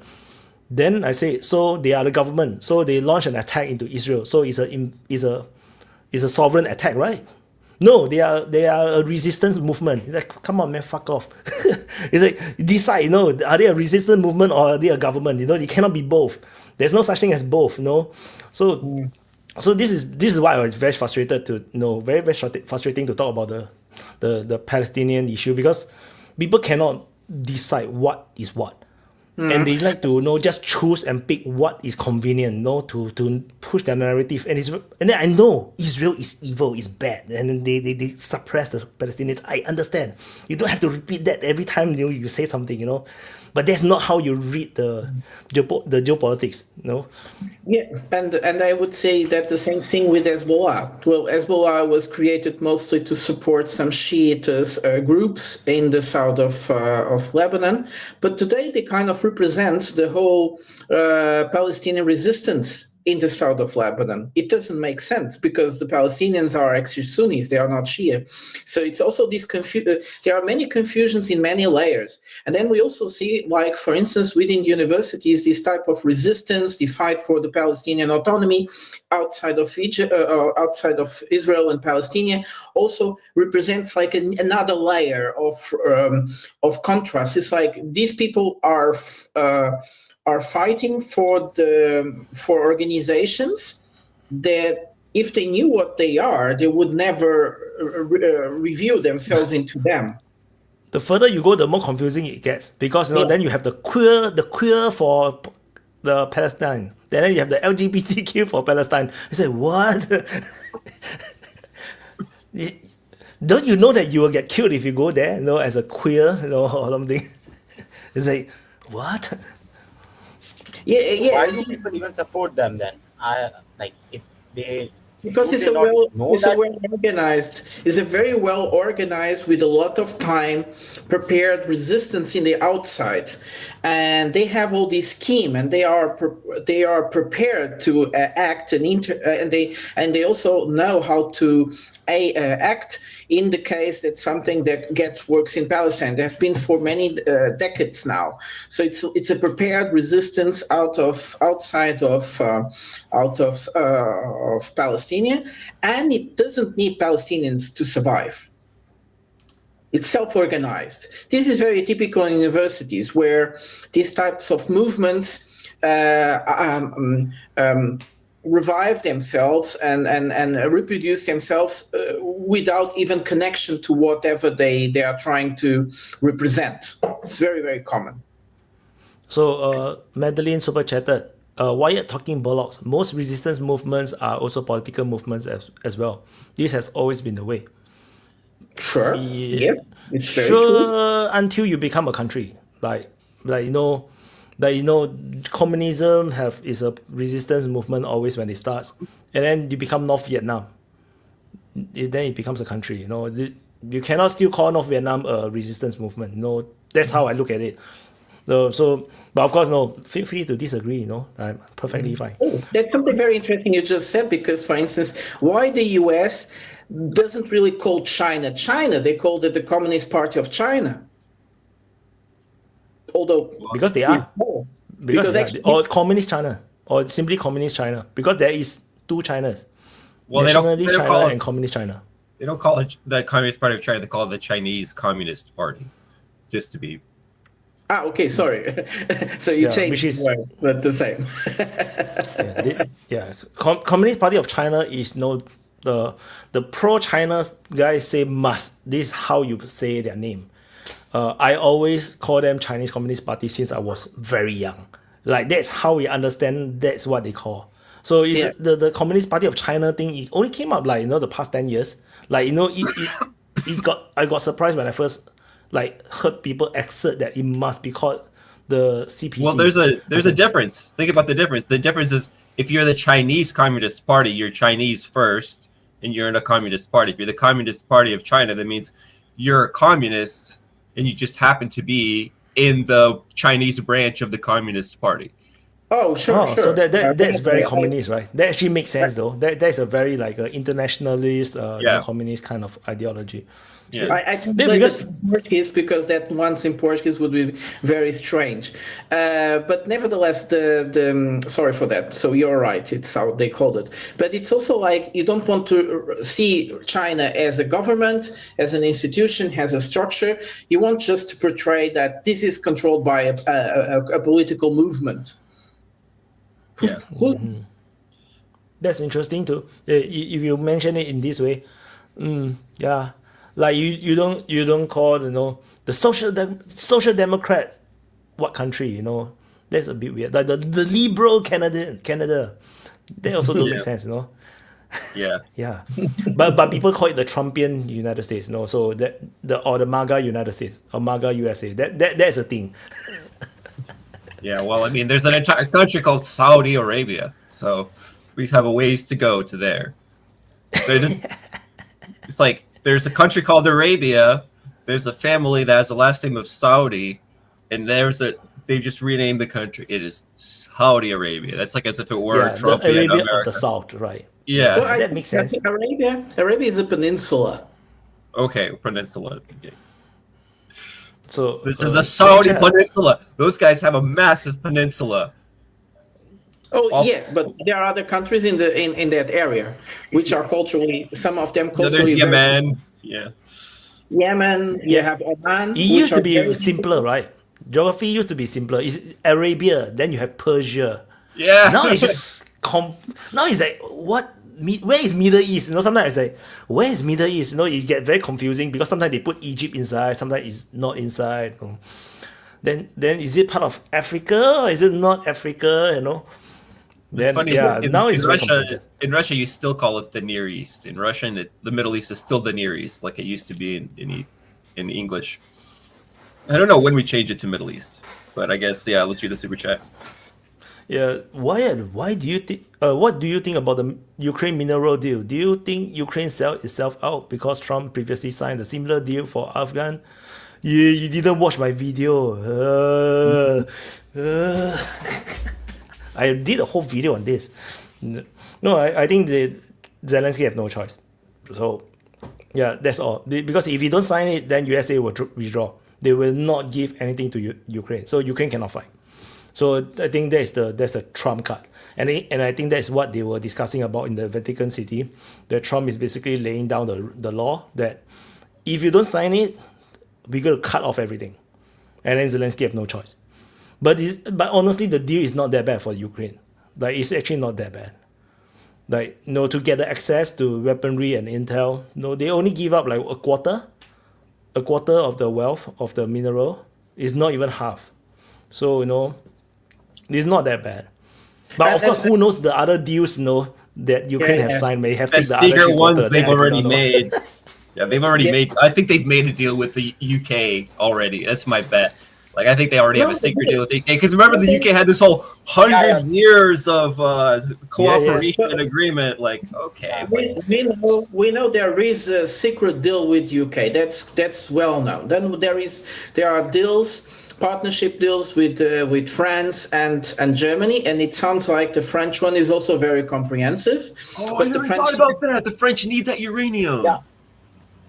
All Yeah, the but European it's countries which a are joke supporting because it's a joke because that uranium mine, it's it's gone. It's not viable anymore.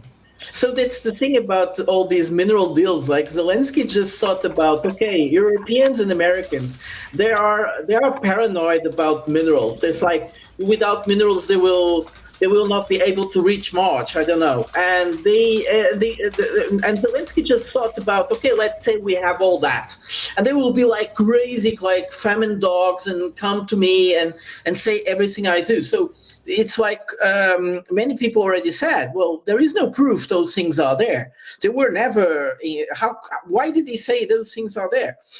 So, well, okay, I think that we don't know all of the different, because I think that there's been a lot of, especially around like 2014 to 2019, there was a lot of all of a sudden great discoveries about great stuff that was located in Ukraine. Like they found new gas fields that nobody had found before. They'd found new mines of resources that nobody found before. So I think that they were doing some kind of excavation stuff. Maybe they know that there's something they can get that's useful.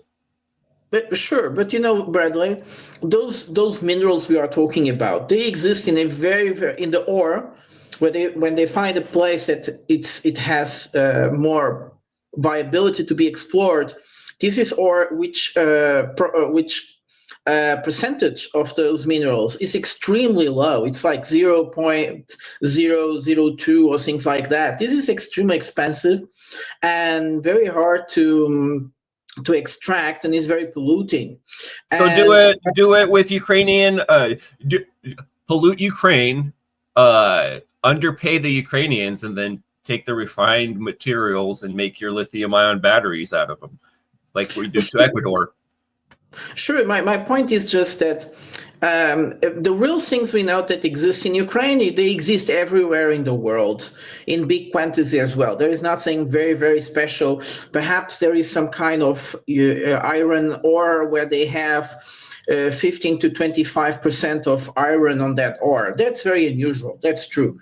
But there are many places in the world where you have a good iron ore with 2.5% that's considered already very good. So there's nothing special. You have a lot of that in the East African coast you can explore. And even the same thing with uranium. Uranium they have in even in Kazakhstan, for instance. Why is uranium in Kazakhstan is actually of very poor, the ore was very poor quality. The thing is that just they have the whole industry already created. Ukraine doesn't have it. So with that very low quality ore, I don't see it be able that they will ever explore. You need a whole system. You need a whole industry that takes a lot of time. There's a reason why China controls 90%. France was willing to haul shit from Africa all the way up to France. You think they're not going to be willing to haul shit from Ukraine? I don't know. I think that as soon as you hit you made a good point about the fact that it's not just the UK. They probably made deals with France. If okay, let's say the French can't get any uranium, whatever, they'll get cobalt. They get whatever it is that they can get, and we don't know all of the different stuff that they've discovered in the last couple of years. Well, I just if they do not get their money back, they are just gonna take land. I think Yeah. In the end, they will make it back somehow. They'll just take the land. Yeah. They'll do something with it. The investment, return needs them. They need money. That's why they supported Ukraine. I would say like we live in very strange moments where paranoia supplies the necessity. Like for instance, all those minerals and things, they exist in big quantities in Europe. The problem is that in Europe it will be very difficult to explore them. You need energy. Europeans don't have the energy to refine this stuff. No, you need energy. You need to have environmental impact studies. You need to have the allowance of local communities. All that is very difficult, but there is enough uranium in Europe with very good quality. Some of the best mines in the world for lithium, like we're saying, it's in Portugal and it is in Serbia. And they know that for a long time now. Why don't they start exploring it? Because the communities are against it, because all the environmental organizations are against it, because so many regulatory things. What they did in Niger? They didn't care. They just took out the ore and they left everything there without recycling, without putting recovering the area that they excavated. They didn't care. They just took out what they wanted and they left all the garbage. Yeah, they can do that with Ukraine. Look, we're killing the flower of Ukrainian youth. That's it. Like that's way more valuable. We're literally like killing them by the thousands. So yeah, we'll take what we can get from them as well. And we don't care about what the environment. Okay, maybe you're right. Okay, well, you know what? In order to extract this uranium that is, I don't know, in Portugal or something, I don't know. It's going to have a massive environmental impact, and it's going to require lots of energy. Well, guess what? In Ukraine, nobody cares what the environmental impact is going to be, and Ukraine is going to be a lot more rich in energy than Portugal. So super chat. Wyatt has been given by me the exact resources of Ukraine. It is definitive. What is the point of me providing the information if you do not use it? Email by my little furry friend sent. So Madeline previously did send me like a old document of the full survey of all the stuff. Survey of the geological kind of. Yeah. Let me see where I save it. I save it somewhere. So. Well, thank you, Madeline. Is from my memory, is very detailed. But yeah, where did I save it? I need to I need to find. Opportunity for You should sorry. share that in a It's- chat so I can read it. I'd be It's down to read that. It's 28 megabyte. What year is that from? This year is 2007. Oh, Yeah. That's- So let me. Okay, share screen, but I mean, we don't go through the whole thing, but it's just like, yeah.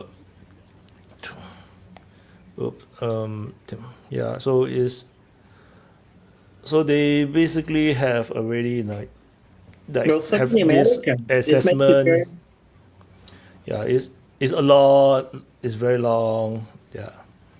Yeah. So, okay, I just is scroll it- through, you can see. is It's it quite- super long. This is interesting. You should have shared this in the VC chat. So I guess the conclusion is what then? That the resources are in the east, like people say, Yeah. because I've heard mixed results on that. So there is resources all over the place. It's just yeah. But I think So- the rare resources are on the side which Russia captured only. So Russians have like a lot of rare resources. I mean, it That's shows a that fact. there's nuclear resources there too. So there are. I mean, I don't know. there is. I will drop it. Prada into made it the- seem the- like oh, nobody needs Ukraine's uranium. That uranium sucks anyway. Nobody needs Ukraine's lithium. There's your lithium in No, Portugal. I didn't say that. I just say that there is enough in other places too. But we are living in a moment where countries are paranoid about having access to resources that they don't really need them because France there is just enough lost everywhere. All of their And- free cheap uranium they- from Africa.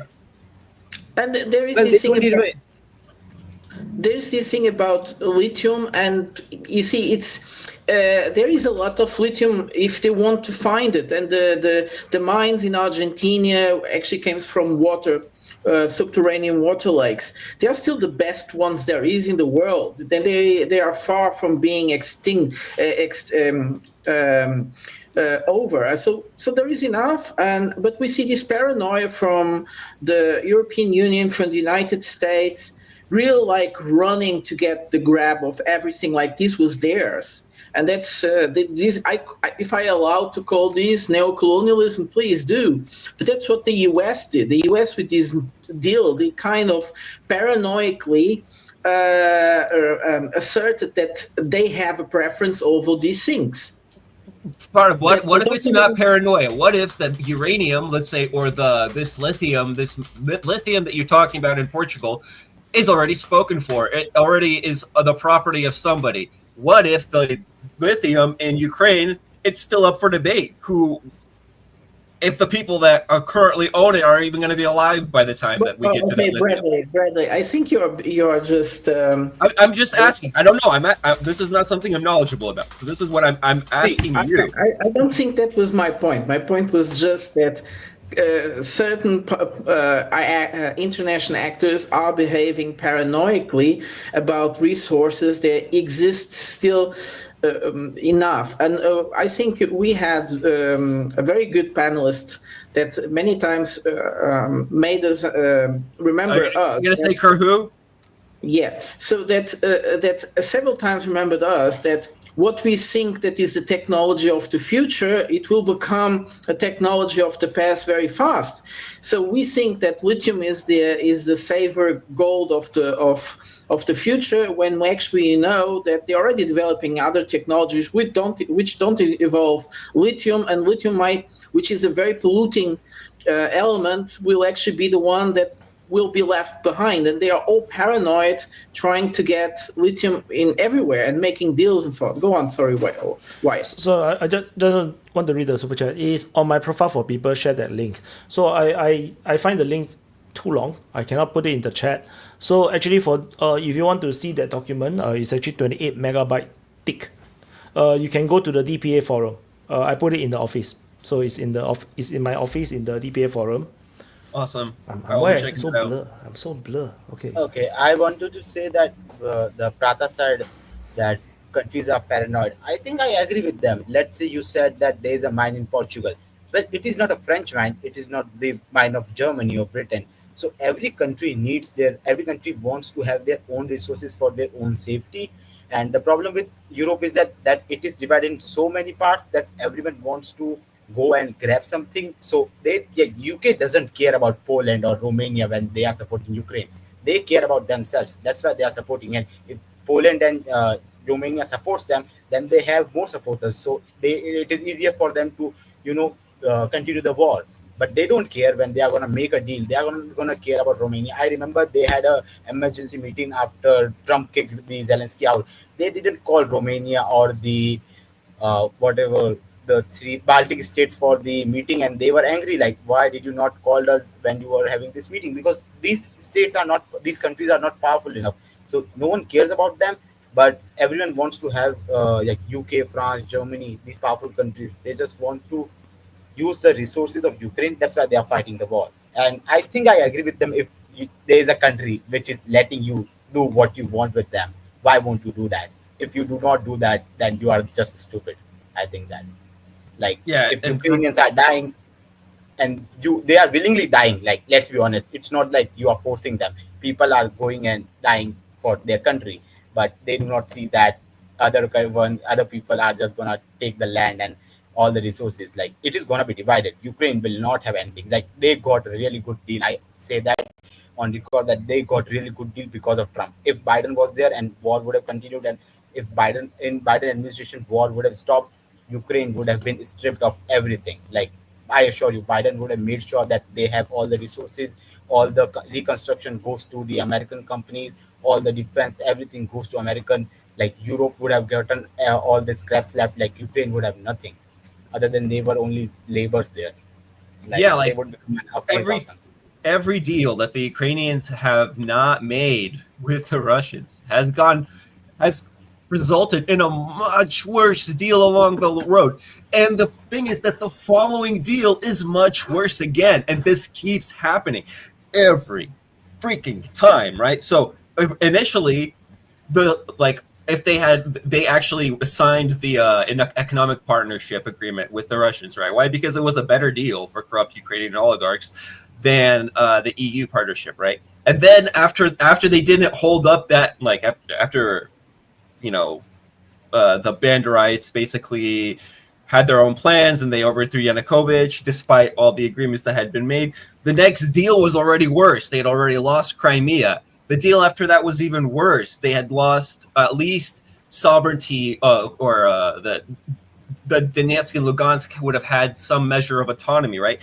Each deal gets significantly worse. So you're right that this is as good of a deal as they could hope for, and they need to jump on it right now. And they need to tell the British and the French that those secret deals that we made, we're going to pull an America on you and say, we're leaving you hanging, bro.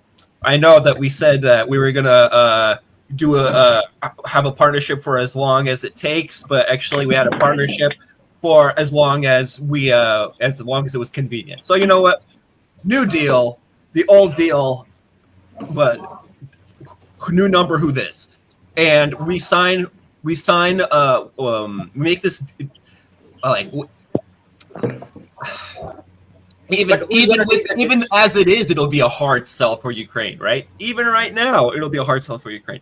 So this will take tremendous amount of diplomacy and smart wielding to even get this across. But they don't even get that. They don't even realize that they're in this deep of shit. They realize that. Let's be honest. If I am the just a second. Let's be honest. If I became, let's say, president of the Ukraine, you become. Are you gonna really care about the people, or are you gonna say, okay, I'm gonna sign whatever deal you want, just give me some money, give me security? It's like Zelensky is gonna leave. We know, like, Zelensky is not gonna stay after the war and just struggle with them. Zelensky has billions of dollars already. Like, Americans always say that Zelensky has taken the money from the aid and military aid and financial aid. So people are just corrupt. They know, Zelensky knows that he's choosing everything wrong, but he knows that he's not dying. Soldiers are dying, and he's getting money by that. So he doesn't care. Simple as that. Like, people who are going to fight, going to lose their lives, they are the problem, I think, because people in power are gonna do what they think benefits them, not what benefits people. Well, to say to what Bradley, what you see is that the negotiation power of Ukraine has been diminishing. Those deals are made out of a necessity towards other areas where they are somehow desperate. And this is how we see Ukraine acting since the Orange Revolution, where before they were pretty much free to negotiate as they wanted. Of course, we are talking about Ukraine, a country that never really recovered from the chaos of the 90s ever. And in a way, trying to, once engaged in the more international arena, it became stuck. And out this desperation of being stuck, they were trying to do deals. But let's also not forget that many countries in such situations of conflict or desperation do deals. They are more of a political nature than of a practical nature. So right now, this is a promise of a future for the United States. Great. But how long, when can they start to make use of that? Because as long as there is war, there won't be any investment in Ukraine. And the war keeps going. So whatever this situation, these deals were made, they don't represent much. They're just political wills. Once peace came and new deals will be done, much of it will be ignored or renegotiated. We have been seeing this so many times. And the applicability sometimes of even recognized rights, it depends then from so many other bureaucratic reasons that it will be difficult to apply those deals. So the US did this. It was smart. It was a very smart move. They didn't get what they wanted. We also have to recognize the Ukraine was able, with the help of the Europeans, to negotiate kind of more squeezy legal deal that is more where they can navigate inside. So the thing is that in concrete terms, this is a promise that doesn't mean at any time that can be really applied. There are some interesting parts of this deal, which is just 8 pages, which is nothing. So, which is also great. How something so complicated is reduced to 8 pages is that the US reserves the right until a year after an investment to take it for itself. Well, that's quite major, I would say. That's one of the best parts on it. But I don't see much of applicability. First of all, Ukraine is destroyed. It will take a lot of time until destabilized, and as long as there is no stability in the country to attract international investment, nothing of this can be applied in a practical way. I don't know how you guys see this. I don't know. I think that in general, what the negotiations must be, they must be knee deep in those negotiations right now. This is what I think. I think one of the reasons why the Russians came out there and they just straight up admitted that there were North Korean troops and that, the North Koreans have a massive army and they're going to send more troops, right? I think that this is their counter escalation to the Americans, right? Because here they're trying to, it's just leverage. They're showing that they have a different level and a different layer of leverage. Wherever it is, like whatever it is that you're trying to dangle in front of the Russians are saying, if you think we're incapable because of a lack of manpower of making advances and taking Odessa, taking Kiev, taking Lviv if we want to, right? And making it Lvov. If you don't think we're capable of doing that, well, we just got 1 million North Koreans ready to do it, right? So this is just like escalating. So better make a deal now, right? And the deal better be good. And I think that on the other part of the negotiations is the Russians are definitely dangling a carrot where they're saying, listen, we're willing to make some kind of deal. Like Lavrov was saying during his interview that Nanya and I broke down on our podcast, where he was like, yeah, we're willing to make concessions, of course. This is what diplomacy is about, right? So there's probably behind the scenes they're willing to do something. Like I've always said this, maybe some kind of a power sharing or temporary leasing agreement in Odessa, something like this. I think is still potentially on the table if the Ukrainians play it really smart. If we do exactly what it doesn't seem like they're doing right now, because right now it seems like they're just being like defiant children, like spiteful and angry and unwilling to move an inch, unwilling to budge an inch. Like, and you say, well, you're going to destroy Ukraine. And then they're like, all right, I'll do that. I don't care. Out of spite. Go ahead. If we were in 2022, I would say you are right, Bradley. But we are in 2025. So what changed? What changed is that there are too many power factions, warlords in Ukraine. And nobody has a clear hand on everything, not even Zelensky. Whatever Zelensky decides, it will be questioned by someone else. So the whole political spectrum inside of Ukraine it's one of uncompromisable nature in almost all sectors, and they would need to suffer much more to reconsider all that. And we see, for instance, Zelensky as well, which I find that he's an actor. Why does he need to express such a hate for Russia and Putin publicly? No, real hate, like he did already in some interviews just lately, before he was more contained. Because he's narcissist and it's narcissistic rage. No, could be, but I think he reflects a society that is so in extreme and uncompromising that if he shows signs of compromising, he will be put away.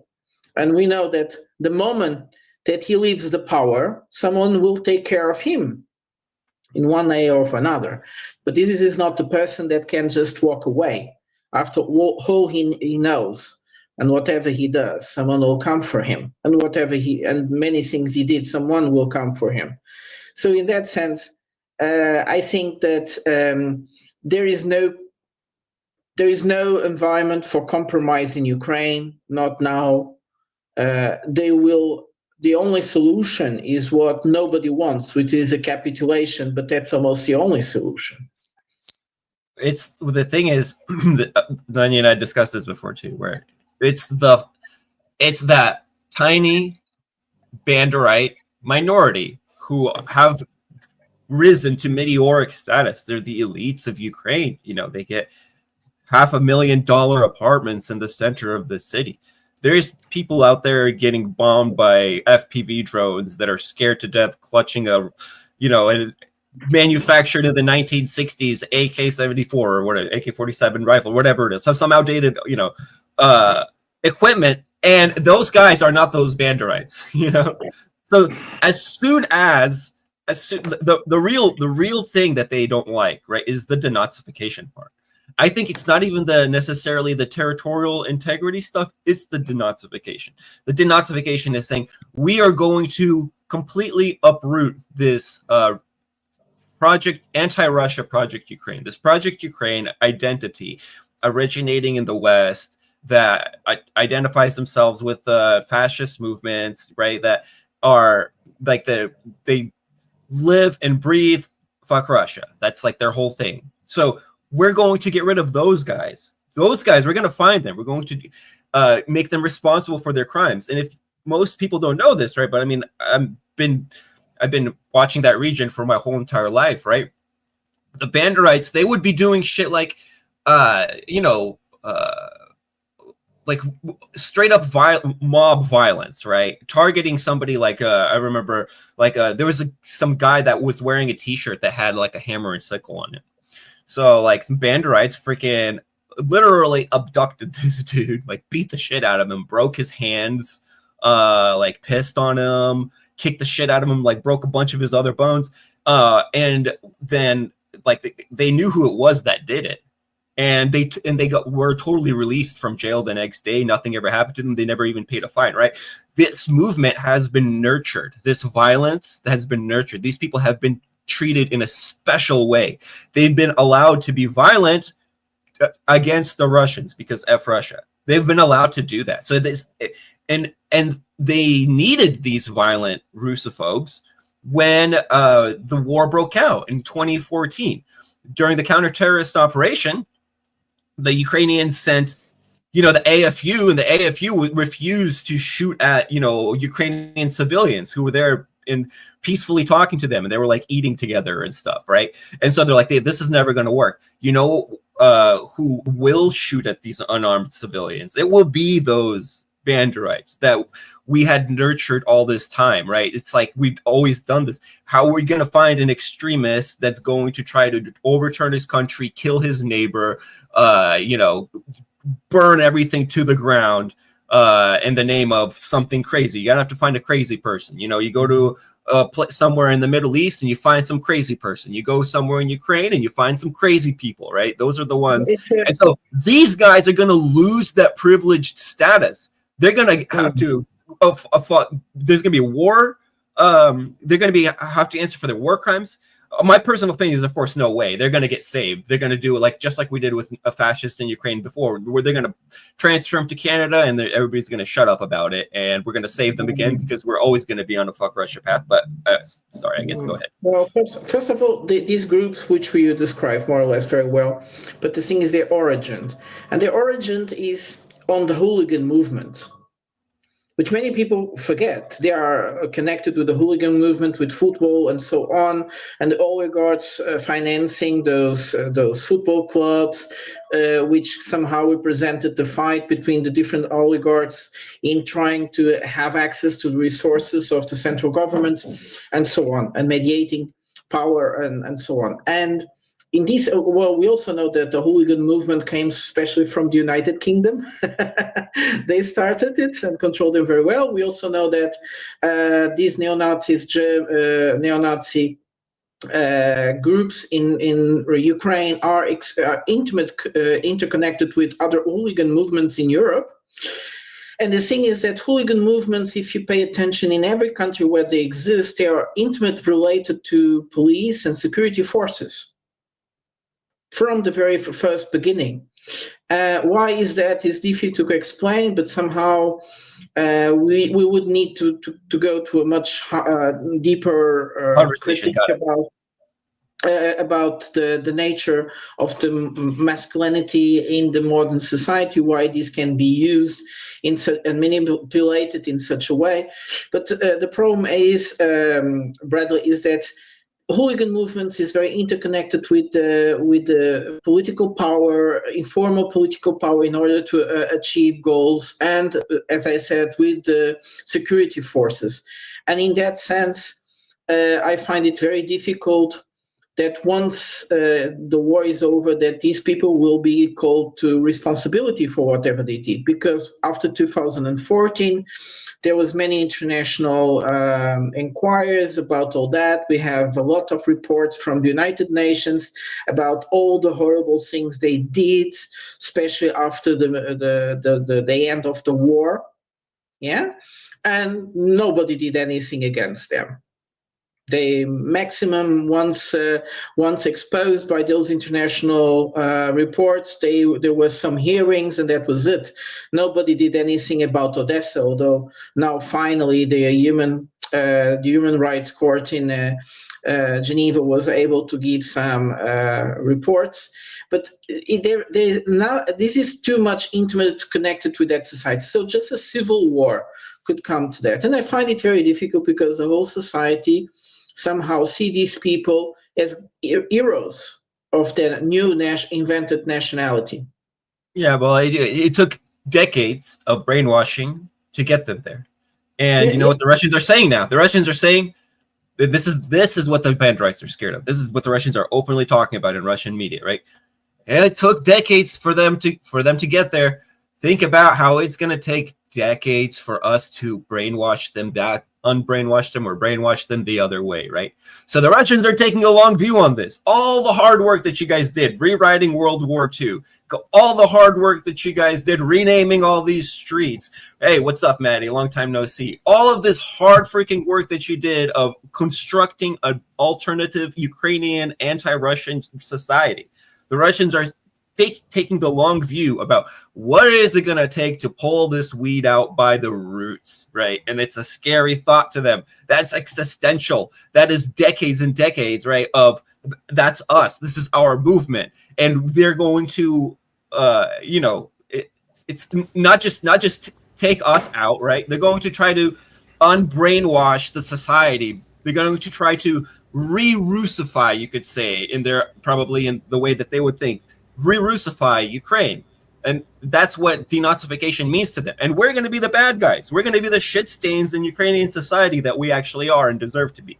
They can't allow that to happen. They will throw every single 18-year-old, 60-year-old Ukrainian into the Russian meat grinder before they have to face that consequence. Go ahead, Maddie. Or I think Wyatt maybe. I don't know. Wait. Super chat first. And Madeline say Andrei Beletsky has guaranteed the total collapse of the West. Please note his comment about the final White Crusade is on Wikipedia. All Africa is, for this reason, is solidly behind Russia. On I Wikipedia. think he's part of Azov. I think Andrei Beletsky is part of something like that. He's like one of the Azov guys. Go ahead, Azov Maddie. battalion. Well, can you hear me? I don't know if you can or not. So, all right. Very good points that were made there. And I wanted to pop in on this because a lot of people don't know that Azov and them were trained, armed, and brainwashed by the CIA. They are basically drug running street gangs that were used as the muscle by the corrupt officials in the West to get what they wanted done in Ukraine. And what they're scared of is what they have allowed them to do, what they ignored that they were doing, that they knew they were doing. And Prada, you were mentioning about the human rights violation. At the beginning of the war, when Russia went in, they went into these offices where I think it's OSCE, with thousands of files against Ukraine that just sat on the shelf and never got looked at, even though NATO, UN promised that they would do this. These are the things that happen in the Minsk, agreements, why they don't trust anybody in the West.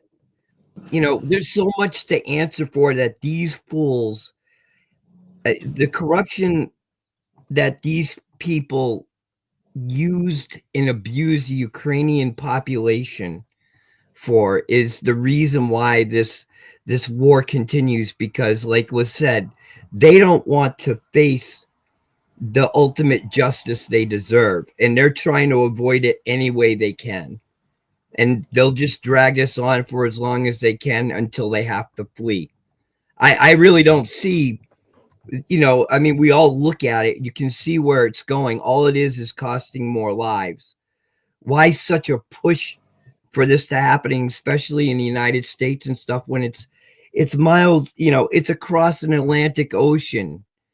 And we have kids that there's no way they're going to draft our kids to fight this war. So what the hell are we doing there?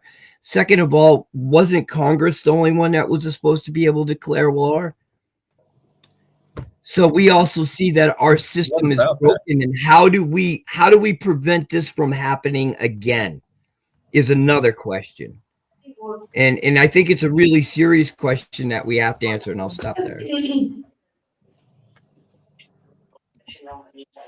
Yeah, I think very good points by Maddie, where but yeah, just generally riffing on the same theme of what's the scary part for Ukraine? It's not necessarily the territorial concession. The territorial concessions is bad because it takes a hatchet to the legitimacy of the nationalists. Because here the nationalists got their way, were able to be like Turchinov was the first interim president, right? They got one of their dudes into power.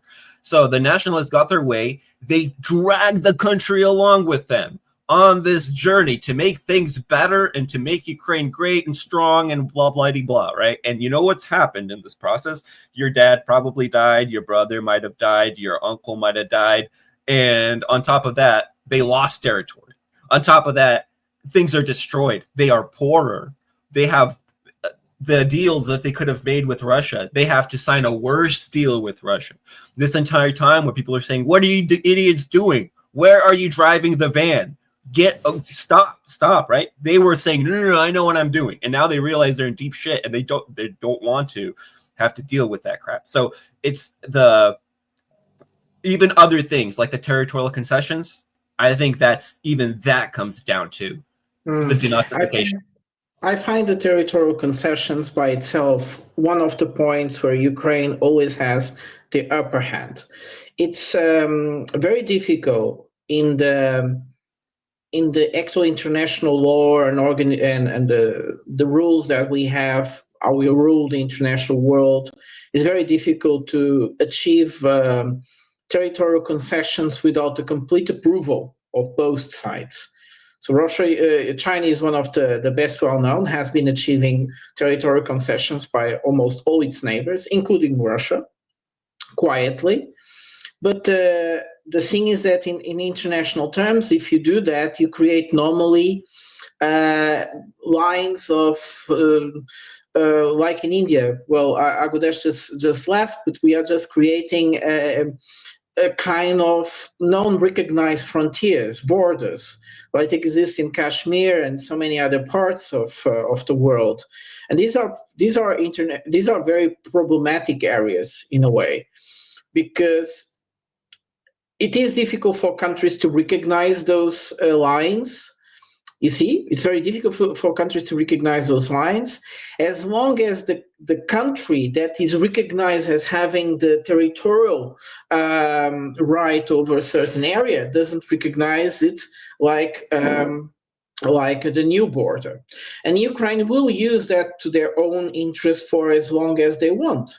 The thing is that we could come to a ceasefire, we could come to a frozen of the border, and Ukraine would always have the leverage of saying we don't recognize the border on these where it goes through, or in the terms it was fixed. And there's where Russia is in a very bad situation. So how can other countries do? What can other countries do? We know from many other examples, they can actually close the eyes and factually recognize that border in a way that they don't impose sanctions, or they don't create problems for products or people coming from those areas. Like, for instance, we see in the case of the occupied territories in West Bank, the colonies, by European rules, people living, Jewish people that occupy those areas, or products produced in those areas, shouldn't be allowed to come inside of the European Union. The European Union has been closing their eyes to it for a long time. Products are exported to the European Union with different, just changing the name, and people come and cross all the time. And so this is more or less what could happen. So when the US said they would recognize Crimea as being Russia, Trump just said that out of his mouth. He knows that the US also cannot make that recognition. Doesn't matter if they say, okay, yes, we say that the Golan Heights is actually Israeli territory. Sure. But this is just to say that they informally recognize. The thing is that Syria needs to recognize, in order for that to be true, Syria needs to recognize that the Golan Heights now belong to Israel, because it's just a thing of two parties. Nevertheless, the other countries can have a more an approach to that problematic in a way that works better, and that's what the US was actually saying to Ukraine. Well, you see, guys, we are fed up with this, and now we are going to recognize Crimea as, well, which is just a saying. They don't recognize anything. It's not in their power to recognize anything. But what they're saying is that they won't impose any sanctions to Crimea and Crimeans and Crimean-produced products like they did in the past. And this is probably what's going to happen, because Ukraine will keep that leverage, not recognizing those territories as being Russian for as long as it takes. Or there is some kind of a movement of enough countries inside of the UN, which will be very difficult to mobilize, that will actually start a process inside of the United Nations that will give that will transfer that the legacy of occupying those territories to another country. So complicated.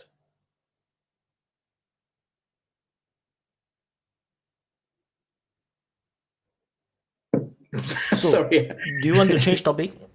The Go on. one of the craziest things happening is in Germany right now. They have just declared the AfD extremist organization, despite a quarter Yeah. of the population supports it. That The is most- super anti-democratic. Super anti-democratic. Well, the threat has been there for a long time. But the interesting thing is that this was done exactly in the moment the governments are going to change. You see, like the old government is not yet, it's not ruling really anymore, and the new government is just going to come to power. And they decided to do this in order for the new chancellor to come, not to be blamed for it. And the old one is it's going away. So who cares? And the thing is that many German politicians are against it, many, and I wonder if these can be reversed. I find it very difficult for it to be reversed. But let's also not misinterpret what happened.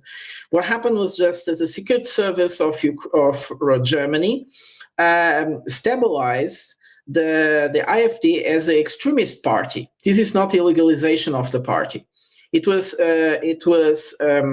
classified as extremist party, and that allows them to control that party. Well, to spy on that party in order to be sure that these people are not extremists.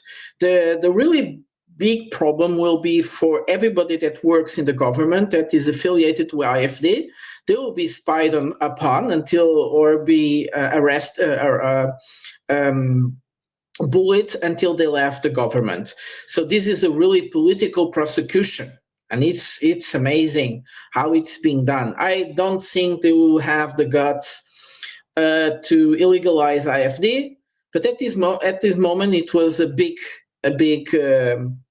political move where the real perpetrators somehow are not presented as perpetrators. So we know that it was a CDU, the one has more to lose with AfD. They actually decided to make this move, but just in the moment before they come to power. It's dirty politics, and I think people are overreacting. Of course, it's not nice for any party to be classified as right-wing extremist. Go on, upgrade. Yeah, I think it's not even that. The worst part is that the instance who actually qualified them and put them in this category don't want to show the report why they actually put them as right wing extremists. So that's making people question a lot that it's actually something political, like you said, and it's obviously political, right? Everybody knows it. But if people start to, like normies, they start to say, yeah, maybe it's not very, like normal that we just ban a party, right, without giving us the full information why you actually do. Because many people say, and I'm the same, right? If they're really a Nazi party, then you should ban them, right? Because it's a duty to not have Nazi parties rule countries, right? But then you need to show to the public the proofs you have, right? That you categorize them as such, and not just say, "Oh, just believe us," Don't look at any evidence, Don't look at any. We have the evidence, but we do not ever show it, right? And you shouldn't ask for the evidence. So I'm like, that's ridiculous. If you want to pretend and have an iota of, credibility and saying that you do it for democracy, you need to show it to the people. It's your obligation to show it to everybody, so they exactly know and they can ban it, and then we can move on. Mehdi.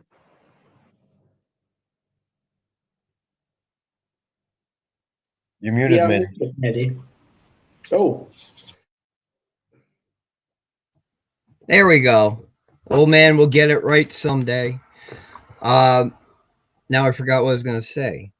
Oh, what you reminded me of is, if you remember during the beginning of the Russian SMO, I think it was about Nord Stream, Jake Sullivan's holding a press conference and he gets asked the question, well, how do we know this this information is valid? And Jake Sullivan's answer was, because I said so. And that is how the US government goes through life. Whether it's true or not, it's just because I said so. And I think that the people in the United States are starting to wake up and looking at them and starting to realize that sometimes because what they said to you may not necessarily always be the truth. It's just what's convenient for them and fits the narrative. But it just Jake Sullivan just flat out saying, because I said so. I mean, that is just crazy.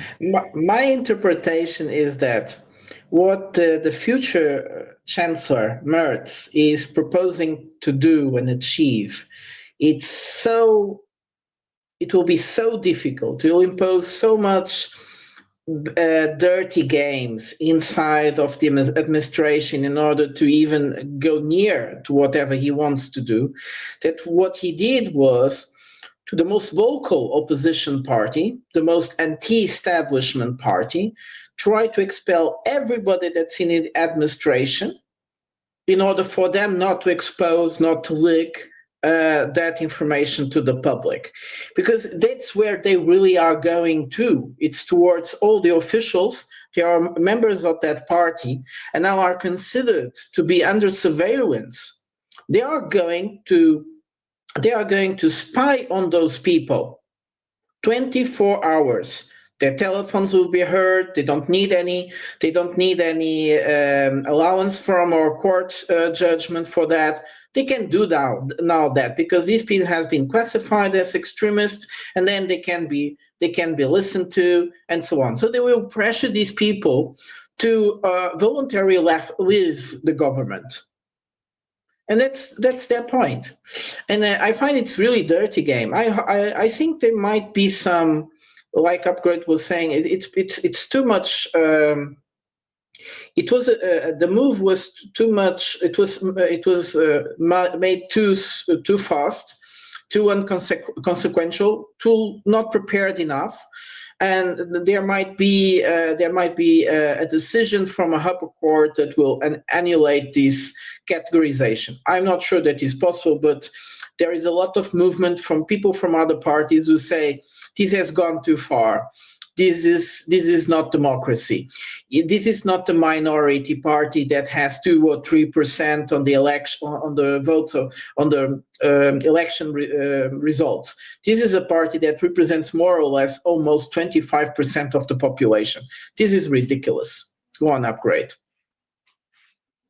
Yeah, I totally agree with you. And like you said, many parties start also to wake up, because if it can happen to them, then the next party who is going to be, a problem for the ruling party, you can just, put them on the side. Like, it's like the Germans, they know about it because it's like textbook DDR, I control you, Stasi-like, a kind of thing, and I think that's why also you see the drift between the East and the West, who is pretty significant. But there's still a lot of people who also think it's a right move to do. I hear some people in Germany who really think that it's a right move to do because it's to protect the democratic rule and stuff like that. But it's gonna backfire anyways. More they push, more the AfD getting bigger and bigger. So after a while, when they're gonna be 50%, what are you gonna say? They're also illegitimate, and then it's gonna be maybe another party, right? Then they're gonna say also they're extremists, and it's never gonna end. And after a while, it's gonna be 80%. And then it's gonna be it's the majority who is crazy. Or I don't know what they're gonna invent. But after a while, you run out of excuses. Upgrade. It remembers me. It remembers me that moment when they excluded Russians from international sports. All the second best athletes in the world were the most vocal against Russia. Why? Because they could become the best. Exactly. And not just that, it's also like to put pressure on them, right? To put pressure on these athletes to say bad words about Putin and stuff like that, and to deny their nationality, who is totally ludicrous. You can be Russian and not agreeing with everything what Putin is doing, but they had to publicly go in front of each camera and say, "Oh, he's a very bad person. He is this, he is that." So people start to give them any kind of chance to even compete. Not even have the right to compete, just to have the right to just be there.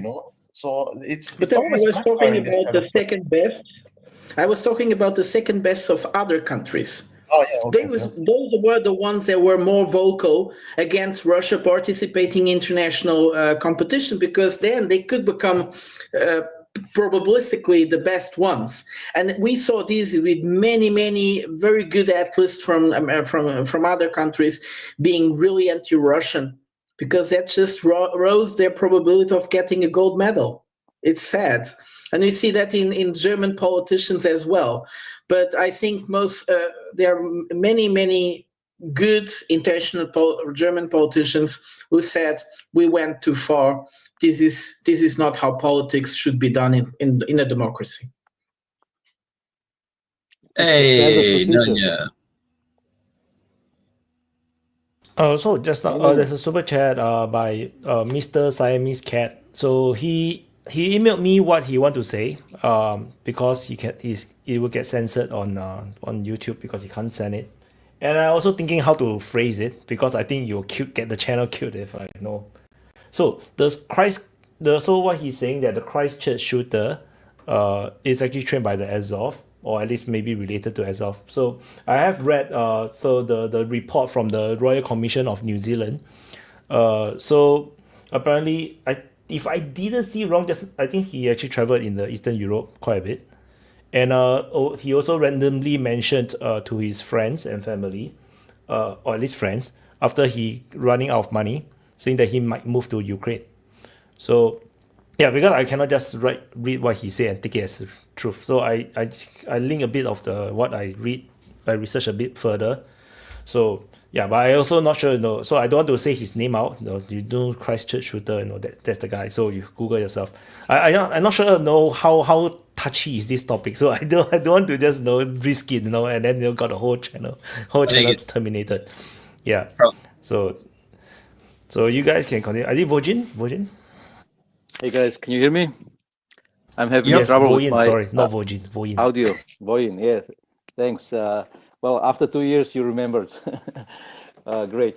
The thing regarding the elections, I don't know if you have followed. In Romania, there was this first round of the repeated election again, and it seems that the European Union is getting away with their plan. They have basically two candidates who collected some 20 to 25%, or they're around 23%, as if I have seen correctly in the last counts, which is not over yet. And the guy who kind of replaced the Gorgescu, who was kicked out of the election, is getting only 30%. So this was the plan all along, because in the second round, this guy, Simon, who replaced Gorgescu, will not succeed to collect the missing 20%, because the two guys who are pro-European Union have collected together almost 45%. So they will at least have 45%, and they are only missing 5%. So the plan was obviously successful, because Gorgescu had in the latest polls where he was still not kicked out, something between 40 and 45%. So his replacement lost some 10 to 15%, and this was a successful, political democratic or modern democratic maneuver by the European Union. And it seems that they did this against the French. What's her name again? Le Pen. Le Pen. Yeah. So whenever someone gets really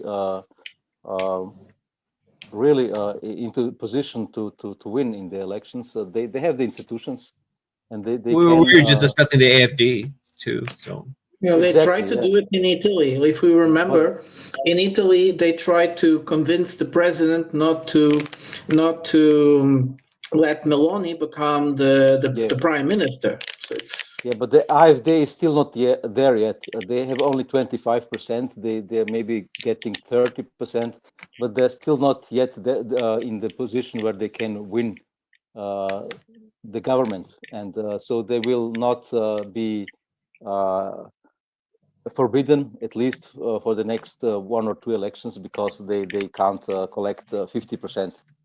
But as you have seen, Gergescu was close to 50%, and he was kicked out without some real argument. And Le Pen was also kicked out in a way because she used her people that she was paying with EU money for their some party business or whatever, for some political business of their own, which is in fact the thing that she should do. You know, she is the leader of the party, and she should let her party do whatever she wants. You know, but it's obviously showing that whoever has the institutions has the power. You know, and that they are using the institutions successfully. What about the election in Canada? Another good point. I heard a lot of Canadians are very happy that Trudeau's party gonna stay. I mean, that's in happy. Yeah, I- we have a Canadian He here. resigned, and they still won. History legend on his Patreon say that any recommendation where to move to? How What did they does even won? Nunez I'm say? confused. Like Trudeau resigned. So much of backlash from the people, and that's why he resigned. And everyone thought like conservative would win, but still but liberals formed the minority government. And I heard that he's the current president, the current prime minister of Canada is crazier than Trudeau. So India and Canada relationship is like over. I think for eternity, it is doomed. Is this Trump's fault, Nunya? Is this Oh, a yeah. backlash against Trump? No question about it. Like Polyev, shockingly, he was up by about 25%. He was up by about 25 points, I should say, when Trudeau announced that he was going to step down in January. So how you lose a 25-point lead, I don't know, but he managed to do it. But I think ultimately what it comes down to, it just proves what Canada is. You know, it's simply a vassal state. Like here in Canada now, you've got all these people who are so happy that Kearney won. And don't get me wrong, Polyev wasn't the answer either. He's just another globalist like the rest of them. But the fact that we let the same party back in power that ruined this country the last 10 years, it tells you everything you need to know about this country. And I think that there's a lot of Canadians who think that Kearney is going to somehow stand up to Trump or whatever. He won't. He's going to cave. It's just a matter of time. He's meeting Trump, I believe, on Tuesday. And you're just going to see complete capitulation on behalf of Canada and our interests. That's what's going to happen. So I think that you're going to hear a lot about Fortress North America, and we're going to get lockstep with America with respect to Chinese tariffs and so on and so forth. And obviously, we're going to take it in the rump with respect to tariffs ourselves. So and then we'll think that we did a good job too. That's the sickest part, is we're going to take it up the ass, and we're going to come out of it thinking that, you know, we did a pretty good job because, you know, we're not American or something. Like it's become such a joke of a country. It's unbelievable. Did you go vote? Have you? No, I quit voting. I don't see the point. I like the last That's why they provincial. lost. No, Yeah, Nunya is ready to just raise his hand when the American troops come in. He's like, just take me, man. Have you imported the American voting machines? I think we're at the point now, and I've always said this. We're at the point now where we need a revolution in the West. Like, having elections in places like Canada or France or Germany or anything like we were just talking about Romania, none of it matters anymore. Democracy's dead. We need heads rolling down some of these streets. That's what we need right now. So let me know when the revolution starts. I'll be all for that. That's It already started in the United States. It started in the United States. It's I'm Donald not going Trump. to vote anymore. Trump is the revolution. Trump literally destroys the entire establishment right now. So, and then he's now targeting all these crazy Western democracies that is pretending to be democratic. So they basically went to attack Germany just yesterday. They criticized very publicly, and then the foreign affairs. No, I think you guys should have saw it on my DPA Telegram channel. So they basically, the foreign ministry of Germany still replied. Say that we have done this through no proper investigation and everything, and decided it's like coming from her, that's even the biggest joke. But what Voyagin was saying, yes, well, and also what Van said, which is Germany just rebuilt the Berlin Wall. What he meant is that the AfD, they already have more than 40% in most Eastern Germany, the former GDR states. And this means that if we could have, for the first time, a really AfD ruling state in Germany, or worse than that, all 5 of them in Eastern Germany, and that would be a problem. That would mean that in the other camera, because we normally just hear about the Bundestag, but there is another one, the Landestag, which is also quite influential. We don't hear much about it because they make behind the door deals, but they are very influential on terms of distribution of power between communities and so on. And if we have such an amount of Landestag electors that belong to the AfD, it will be difficult to rule the country in the little details. And talking about the revolution, I don't know if there is any space for revolutions, because we are still middle-class societies, and middle-class democracy in America, von Alexis Tocqueville, middle class will always fear a revolution, fearing that they lose whatever the little they have. Now, so it's very difficult in our societies to get a real revolution in that sense. So I just want to share how ridiculous the situation is. Yeah, basically this is East and West Germany. There's literally no difference between East and West Germany. Like, it's basically going back to the Cold War era. So and if AfD, the East Germany, become a thing again, it's going to be like a new Hungary or new Serbia. It's going to be like a big headache for the European Union, like 100%. Yeah. Like, they're going to be a pain, And Prada, I'm not so sure I agree with you when you said it's very hard to get a revolution going. Yes, I'd agree with you ordinarily, but like, let's say you've got an African country, right? And they're used to having nothing, right? So yeah, it'd probably be very easy or very hard to get a revolution going in because they've got no basis for comparison, right? But you look at Germany, right? And they're used to a certain standard of living. And all of a sudden, over the next several years, right? Or over the past several years, and it's only going to It's already happening. Yeah, that standard of living is going to continue to erode. All of a sudden, you're not going to be able to afford holidays. Your kids won't have soccer practice, whatever it may be, right? That mentally affects people in a big, big way, right? And I think it'll affect. I think you're going to see revolution sooner than later. I hope I'm right. No.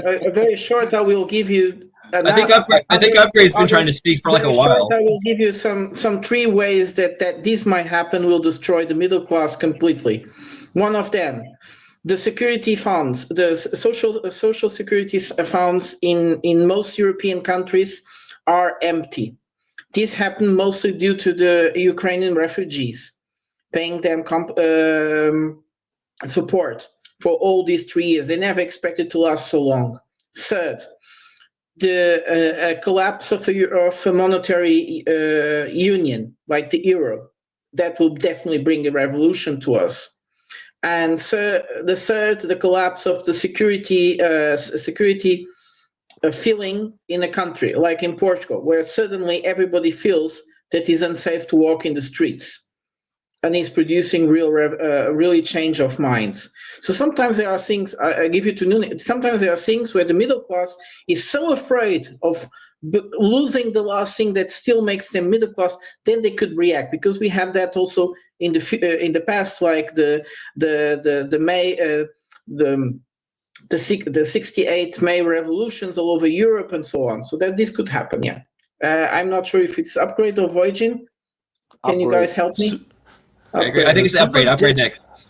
Super chat, there is no revolution, there's only subservient compliance, as Wyatt has already demonstrated. Is one can't mention names in what is now the public square of YouTube. There is no freedom. Good point, Madeline. Okay, Thank you. Listen, Madeline, I'll be in Europe in a few months' time. I'll get the revolution going. I'll give you a call. Okay. Are you going to be the sniper? What happened in Euromaidan? It's like, I'm a you terrible just stir the shot. shit. I'll rabble rouse. You don't have to everybody. hit. You don't have to be accurate. You can just hit anything. That's what happened in Euromaidan. They just hit some random people and then they just went to shit. They shot their own protesters. Yeah, and it just went to shit. They just need an excuse. Go ahead, Upgrade. Let Upgrade Sorry, speak. it's Upgrade, right? Yeah. Yeah. I think there is something what Nunya said, right, and Prata also, because I think it's a combination, right? It's the erosion of the public, right, that they don't have anything to lose anymore, that then they start revolution, right? Because like Prata said, we don't want to lose, and there's this mechanism, this secure mechanism from people to not lose it. So we try to protect the little what we have, and that's why the revolution is not starting. But when this breaks, then there is nothing who holds anything back, right? Because I think also before this happens, you see it already right now. Most people who have the opportunity or think that the country is going in the wrong direction, they just move out. And you see it in many European countries that they just move out. Like Wyatt said, right? History Legends is asking, where can I move? We had also the discussion with Wyatt, right? I have very, very dark, I think that the future in Europe, if it's not changing really drastically and fast, is going to be very, very bad. And I also am checking, Switzerland is a little haven, right? But we are very dependent on the European Union. If the European Union goes to bust, then Switzerland will, we are just small country, and he understands that from a small country perspective. So I think it's not that easy, but if it's even harder, I think, if it's going slowly, because slowly you die slowly, right? If it would be a one hit, in your face, then at least you can stand up after you got hit, But if you just slowly got poisoned, and slowly start to die, it's horrible, and that's what's happening in Europe. We're just poisoning ourselves with voting always in the wrong direction and thinking that it's going to be the right way, but it's not. We need antidote. We need the antidote, and the antidote sometimes comes with radical change. And most of the time, it came with radical change in Europe. We had to do radical changes to actually move our society forward. And the best example is the French Revolution. If not, we would not have any, voting rights or anything going on in Europe, right? So sometimes it's bloody, and I hope it's not bloody, but it could become very fast bloody. But it could also be a failed revolution, right? Where the opposition said, you see these guys, these crazy guys, we told you already, and then they just crush them, So it could be both. I disagree that you need slowly is worse. Like, if too quickly is Ukraine. You can't even run. Slowly you still have a chance Is to it run away. quick? Ukraine is 3 years in suffering like hell. And it Yeah, was that like is the snap. 2 decades of suffering before that. It was 2 decades of being poisoned, and then they still got hit by a bus. Yeah, that's true. That's true. What would you- Well, I kind of agree with Nunya. Poor people are not keen to make revolutions because they're used to hardship, and the middle class is not dropping so fast that they would make a revolution, especially not in Germany. They are way too disciplined as a people for that, and where, in my opinion, successful revolutions happen from disappointed middle classes, which drop fast in wealth. And this is not happening in Europe. It's dropping in wealth, but it's not fast. It's not collapsing. Really? There is this, well, yeah, kind of. Collapse is something, what happened, for instance, in Russia. When Soviet Union collapsed, so people dropped in wealth to a third or to a fourth within a year or something. That's a collapse. Well, So this is I more just like think, a falling apart. well, when I think of North America, right, our inflation has gone up by like 21% since 2021. So that's, they always talk about the annual inflation number being under 3%, but if you look at aggregate since COVID, or since COVID was around, it's like 21%. That's an incredible drop in purchasing power in a few years' time. I have to believe that Europe is the same, right? I'm not sure if this is extraordinary, because I think since the 80s, or at least since the connection to the gold dropped, there was inflation all the time, and it was hidden, kind of. There was this shadow inflation and stuff, which you could look online. But I think the COVID it's- inflation is much more than that, right? I think it's Yeah, double. I think for it's- most countries, it's double the price. Like you buy a coffee, it's double in price. Most things is double in price. Like even in Singapore, where we have such strong control of our dollar, we keep pace with the US dollar. Like things is still increased by like between 30 to 60%, and that it become a Yeah. big issue in our elections. The past week, like they talk about inflation and whatnot. Although it's not really a thing, in my opinion, because we managed to have the least inflation in the entire world. But it's still, I think it's way more than just like 30. It looks like it's 200%. There is a concept in sociology that when a social class, it doesn't go up, just its conditions become similar to the ones from a class up and it. And there is we see that as social as social improvement, or stepping up in terms of a social class. But what happens is that the perspectives of that class and the hopes become so overrated that in many countries, these new, which is an old class, but the social class, it just improved their lives so much that they are able to make a revolution. And most color revolutions are based on these people. We are talking mostly about young people that previously couldn't have any perspective in terms of their lives, and suddenly are gaining perspective, but they want much more. It's overrated their perspective of having a better life, that they suddenly make a revolution so that it goes faster. And that was what happened in 74 in Portugal. That's what happened in Georgia, and so on, and with the Velvet Revolution, and so on.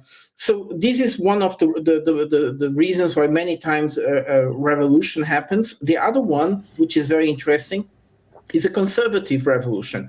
And that's when, like Upgrade was saying, when a middle class, not a healthy, but a stable middle class, start agonizing its living conditions in decrease and decrease in terms of quality, slowly agonizing that. And that's when they start supporting conservative movements, which in a way it's a revolution. Most of the times it's not bloody, but sometimes it's also very bloody. But this is the moments where actually revolutions tend to happen. I would just like to add, I don't consider IFD in any ways the solution for the problem as well. There is something very positive that they promise, many of these conservative movements, which is they promise to revive corruption and to bring common sense to everyday decisions instead of over politicized or over ideological decisions. And I see that as positive. But in many ways, they are political parties, AfD, Front National, and so on and so on. And they have also an ideology behind. And sometimes people don't really listen to what they are talking in terms of ideology. So that's where these parties sometimes are also very dangerous. And with saying that, I give the word to the next Super one. chat. Toronto Brad, USA losing trade war bigly. China. Ha ha ha ha. You guys will know later. And then Madeline say, what do I do? Send an individual email to a billion people with the facts and classified documents in Africa that is freedom, none in Europe or America. We can speak. So yeah, I think this kind of reminds me of something that we spoke about on last open mic, where Wyatt was saying that, you know, and Wyatt and I were talking about how you go, what people's values are and what freedom really means can vary from country to country, from culture to culture. And you can have people in Russia thinking that, you know, no, freedom is the ability to have a strong sovereign country. It's not the ability to have a gay parade without having to without a permit, right? And here we're like, what? You can't have a parade without a permit? That sounds like the opposite of freedom. And then they're like, well, I mean, but just like Madeline said, well, how free are you to express yourself? You go to the UK, you could post the wrong thing on social media, get a visit from the police. Do they do that in Africa? I mean, I've not seen that. And I'm sure if they were, it would be all over the news if it was like on the level of a systematic thing going on, right? So it would be human rights violations. So it's just the difference in values. It's like what there's like this there's like this dilemma that they sometimes talk about, like in philosophy, where it's like, imagine if you're in a house and you feel that you're free to leave, and you don't know that the door is closed, it's barred from the other side. You're not going to feel the sense of panic and I need to get out of here like you are when you realize you can't go, like you realize you can't leave. So if you think that you're free, you feel yourself to be free, you're not going to have that kind of panicked, well, I need to actually test the depths of my freedom and the boundaries of my freedom. You don't even know to try to do that. Versus in those other countries, they look at us and they're like, we value the kind of freedom we have here. You know, you can keep your freedom. That's for you guys. Go ahead, Upgrade. Yeah, and the problem in this in what you said is they try to by censoring or by not allowing different opinions or voices or votes to their logic is like to protect the institution, to protect the democratic values and stuff like that by censoring. What's very ironic, right? By censoring, by doing authoritarian things, which they actually hate, right? They say that they don't like that, but they use this tool to actually get to their means. We have to be anti-democratic to save democracy. Yeah, no, it doesn't have anything to do with that. I think it's just that they don't understand that they're using the tools they hate to actually put people down, so they can say that, yeah, that's the only opinion that is valid and stuff like that. And most of the world understands that and don't think it's the right way, and it's not the right way, because Obviously, if we don't have discussion, debates like we have here in Open Mic, we will never understand what the other side thinks, and we're never going to solve problems. And that's what they want. They want just to not solve problems and just say, oh, that's the right solution. Just keep going with that, and just don't get any second thoughts on it, or maybe a second idea on it. No, just follow this way, and it's gonna be all right. But the people see that it's not all right, because, like said, the European continent is starting to lose a lot of purchasing power, a lot of credibility internationally. Economically, it's shambles. If you see the debt ratios on the GDPs and stuff like that from different nations, France, Germany, Italy, all these European nations who need to uphold a certain standard of living for their citizen, it's not possible anymore. And the problem is nobody want to address it, because everybody knows if they address it, they will never get voted in, because who want to vote for somebody who says we need drastic cuts in healthcare, who need drastic cuts in I don't know, or more taxes on, or work longer, right? That's not some winning argument for a political party. That's a losing argument, because people want to have like the easy way out, right? They want to have somebody who tells them, oh, you can work less, and get the same amount of money like 10 years, 20 years ago. It's not possible, and people need to also wake up about this fact. It's difficult. It's a very difficult topic. Super chat. Freedom without duty just becomes anarcho tyranny. Wojciech, you can go. Yeah, I'm a bit not convinced regarding democracy is dead, and these comments that we have had, and that it's all bad right now. This would imply that it was at one point in time good, and it was much better, and it was a clean democracy, and it was everything was fine. I think it was all the time. It was just like this, or very Dirty game. similar. Peaceful transition of power is usually happening only when there is not real change happening. If another party gets to power, maybe you can have a slight differences in policies and stuff, and they are these parties are all very well connected to big business and stuff. So then a peaceful transition of power has been happening, and it was obviously democratic. But if real political changes are happening, and if it's impacting big business or some influential foreign powers, then we have had very bad democracies for ages. So it's not a real sudden decline. It's in my opinion it is maybe in this sense because they are preaching a very different story than they are enacting. So this is then very visible for people who look at it. But it was, if you look at the actions, these actions were very similar like 20, 30, 40 years ago. Nunya? Yeah, I think you hit the nail on the head. I think that, it's not like our institutions have turned inherently evil overnight. They haven't, right?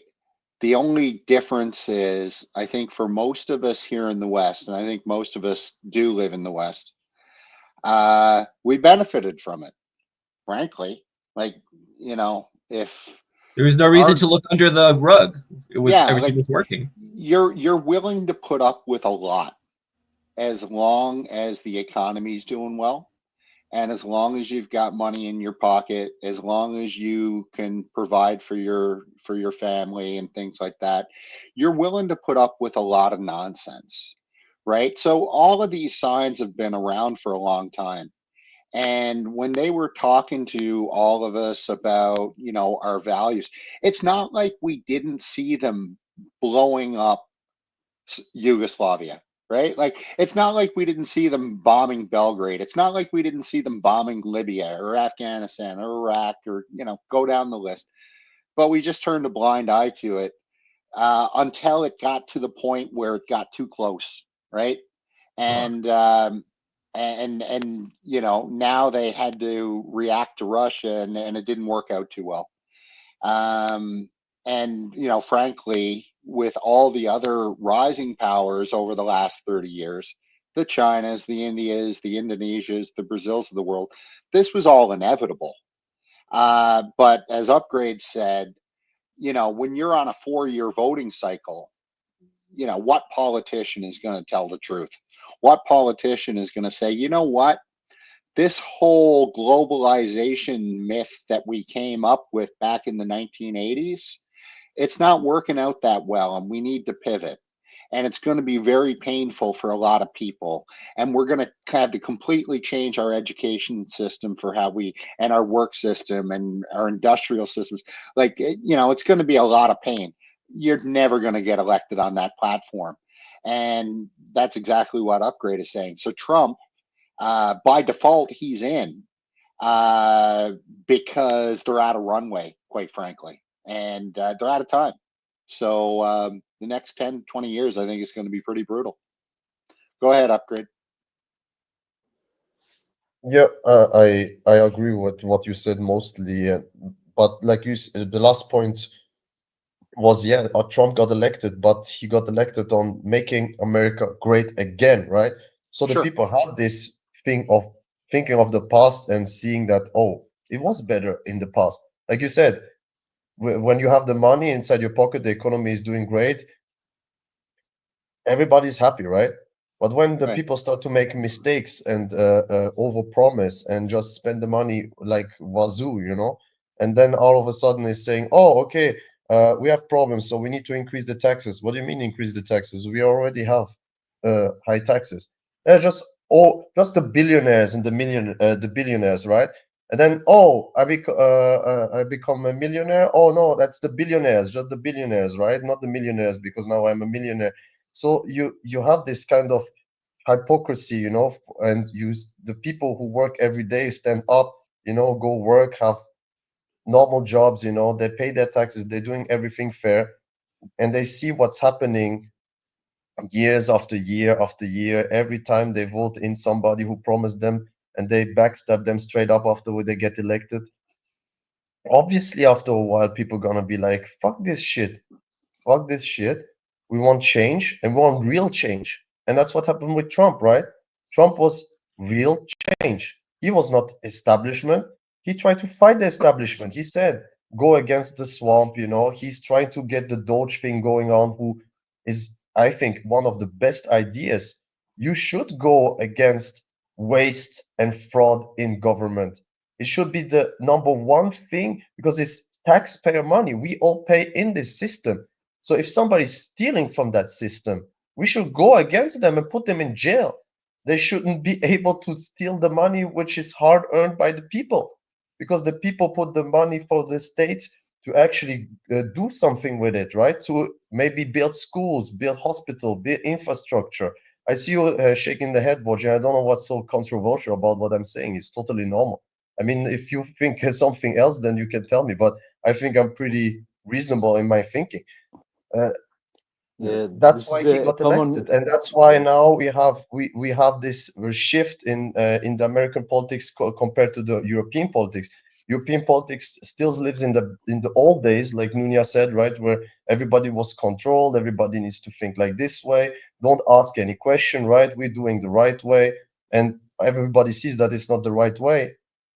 And now somebody is here, right, who is number one superpower and saying, look what you're doing in your country. You're forbidding political party. Is this democracy? Is this what you championing around the world?